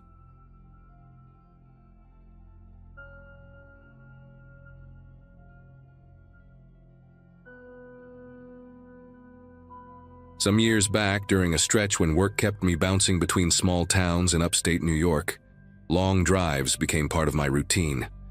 That particular afternoon had been quiet, the kind where the sky looks washed out and tired, and the highway hum becomes almost hypnotic. I remember feeling oddly alert, though, like the day had a sharp edge to it. I'd rented a silver sedan with a loose rattle in the dashboard, and I kept thinking I should have asked for another one, but I just wanted to get moving. My plan was simple: reach a modest motel near a truck stop, sleep, then finish the drive the next morning. Nothing unusual. At least that's what I believed. Somewhere between Albany and Syracuse, traffic thinned until it was just me and a few scattered vehicles drifting in and out of view. That's when I noticed a car pulled onto the shoulder, a dark SUV with one headlight flickering like a dying pulse. Beside it, a man waved both arms in this frantic, jerky motion, like someone desperate to be seen. His jacket looked oversized, hanging off him in strange angles, and he kept glancing toward the tree line as if expecting someone to step out. It wasn't the usual, "Hey, I need help" vibe. It felt more calculated, like a scene arranged for whoever happened to pass by. Still, I slowed down, torn between instinct and caution. As I rolled closer, my gut tightened at the details. The SUV had plates covered in grime thick enough to hide any letters, and the man's face looked oddly shadowed even in daylight, like he'd chosen the angle deliberately. I eased back into the lane instead of stopping, telling myself I'd call for help once I was safely ahead. He changed his gesture the second I accelerated. Less of a wave, more of a signal. That shift made my neck prickle. I called 911 right away, giving the operator every detail I could. Her tone shifted instantly when I mentioned the SUV and the man's build. She told me there had been reports of a group staging fake breakdowns on that exact stretch of road, luring drivers into robberies. Her words hit harder than I expected, mostly because the situation had felt wrong in a way I hadn't been able to articulate. I stayed on the line until she assured me a patrol car had been dispatched. Then I tried to shake it off and continued toward the motel. But the drive wasn't peaceful anymore. Every car in the rear view felt too close. Every turnoff looked like a place someone might wait. By the time I reached the motel around dusk, I was drained. I checked in, parked under a buzzing security light, and tried convincing myself the worst part of the day was already behind me. I couldn't have been more mistaken. The room they gave me had one of those long windows that sat just above eye level, the kind meant to offer light but not much of a view. After dropping my bag on the sagging armchair, I tried to settle in, ordered takeout, turned on the TV, pretended the drive hadn't rattled me as much as it did. But every little noise outside felt amplified. Doors shutting in the parking lot sounded too sharp, and even the hum of a vending machine down the hall had this weird metallic rhythm to it. I kept replaying that moment on the highway, wondering if I should have stopped, wondering if he saw me dialing 911. I tried to push the thought aside, but it clung to me like static. When darkness settled in, the parking lot took on a different personality. From the corner of the curtain, I could see the glow of the street lamps staining everything a dull amber. Shadows stretched across the asphalt in long, warped lines. I remember thinking the place looked abandoned, even though I knew the lot was half full. I'd just taken my shoes off when a sound, soft, uncertain, tapped against the window. At first I thought it was the heater kicking on, or maybe branches brushing the glass. But then it came again, this gentle, deliberate tapping, spaced just far enough apart to feel intentional. My chest tightened as I approached the window, half expecting it to be nothing. Peeking out required lifting the curtain only a sliver. The cold air from the window frame brushed my face as I tried to adjust my eyes to the dim light outside. At first, I didn't see anything, just the reflection of the parking lot lights bouncing off my own shadow. But then a shape shifted, someone standing just beyond the glow of the nearest lamp. A person positioned at an angle where their face stayed hidden, like they'd practiced how to avoid the light. What hit me next wasn't recognition, it was the posture. The same crooked stance, the same stiff shoulders as the man waving on the highway. He hadn't stayed behind. He'd followed me. I stepped back from the window so fast I knocked into the armchair, sending my backpack tumbling to the floor. The tapping started again, slower this time, like he wanted me to know he wasn't leaving. A strange, heavy silence settled between each sound, stretching my nerves thinner with every second.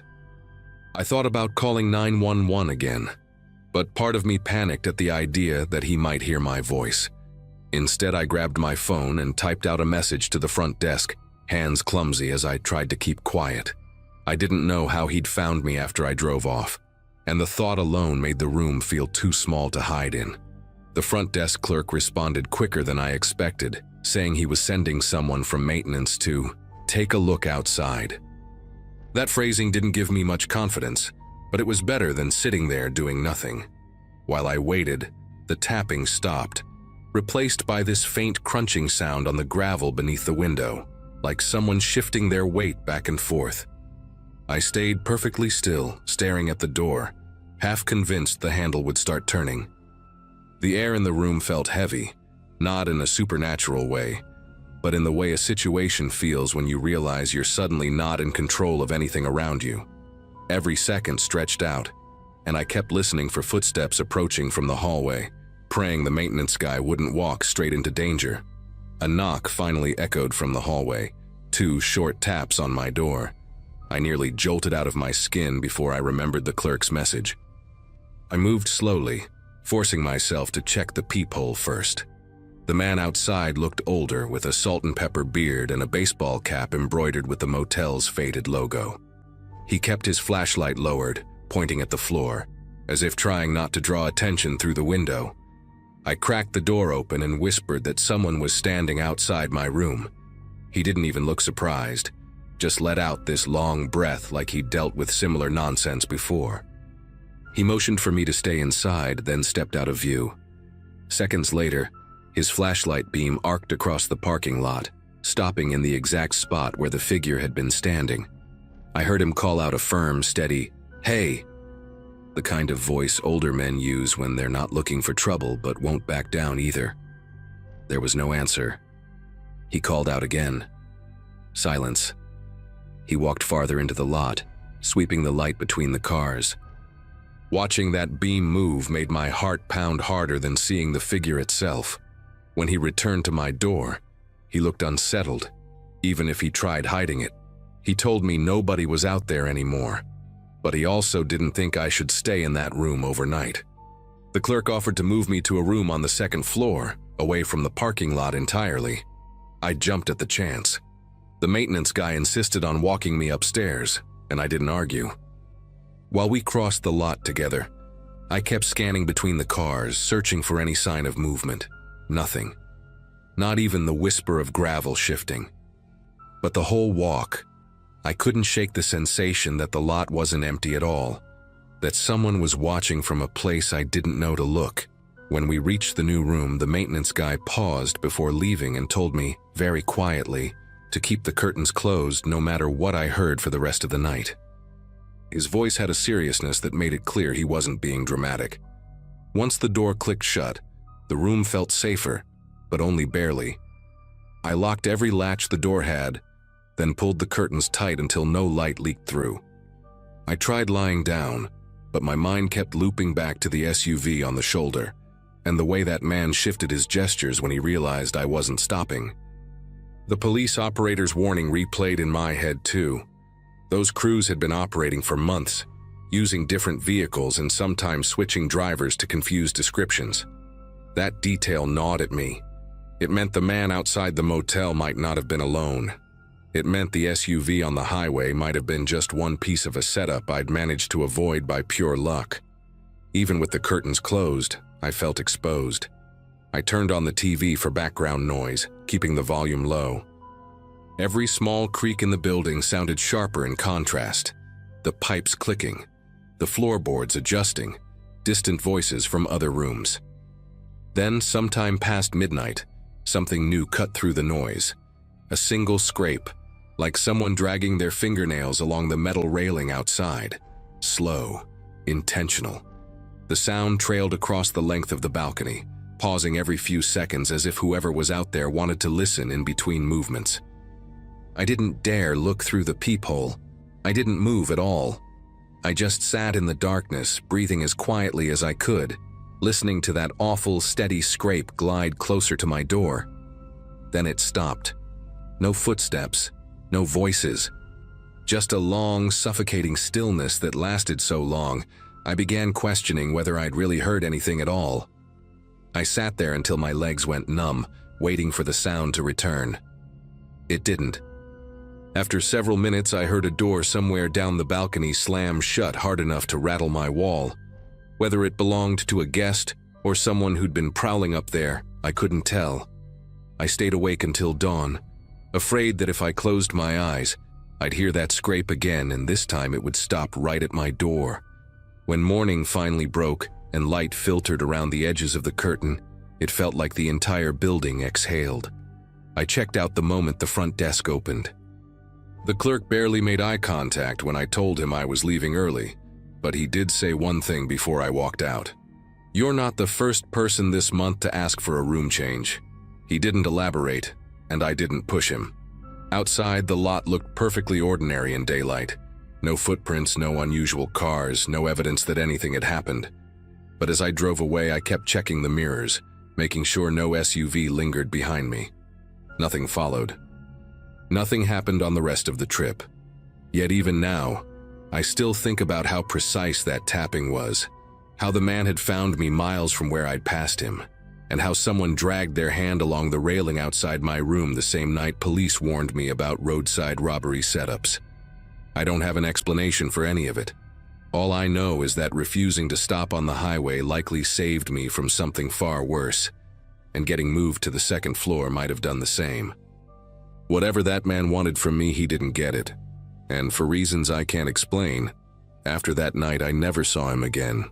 Not on the road, not outside a motel window, not anywhere,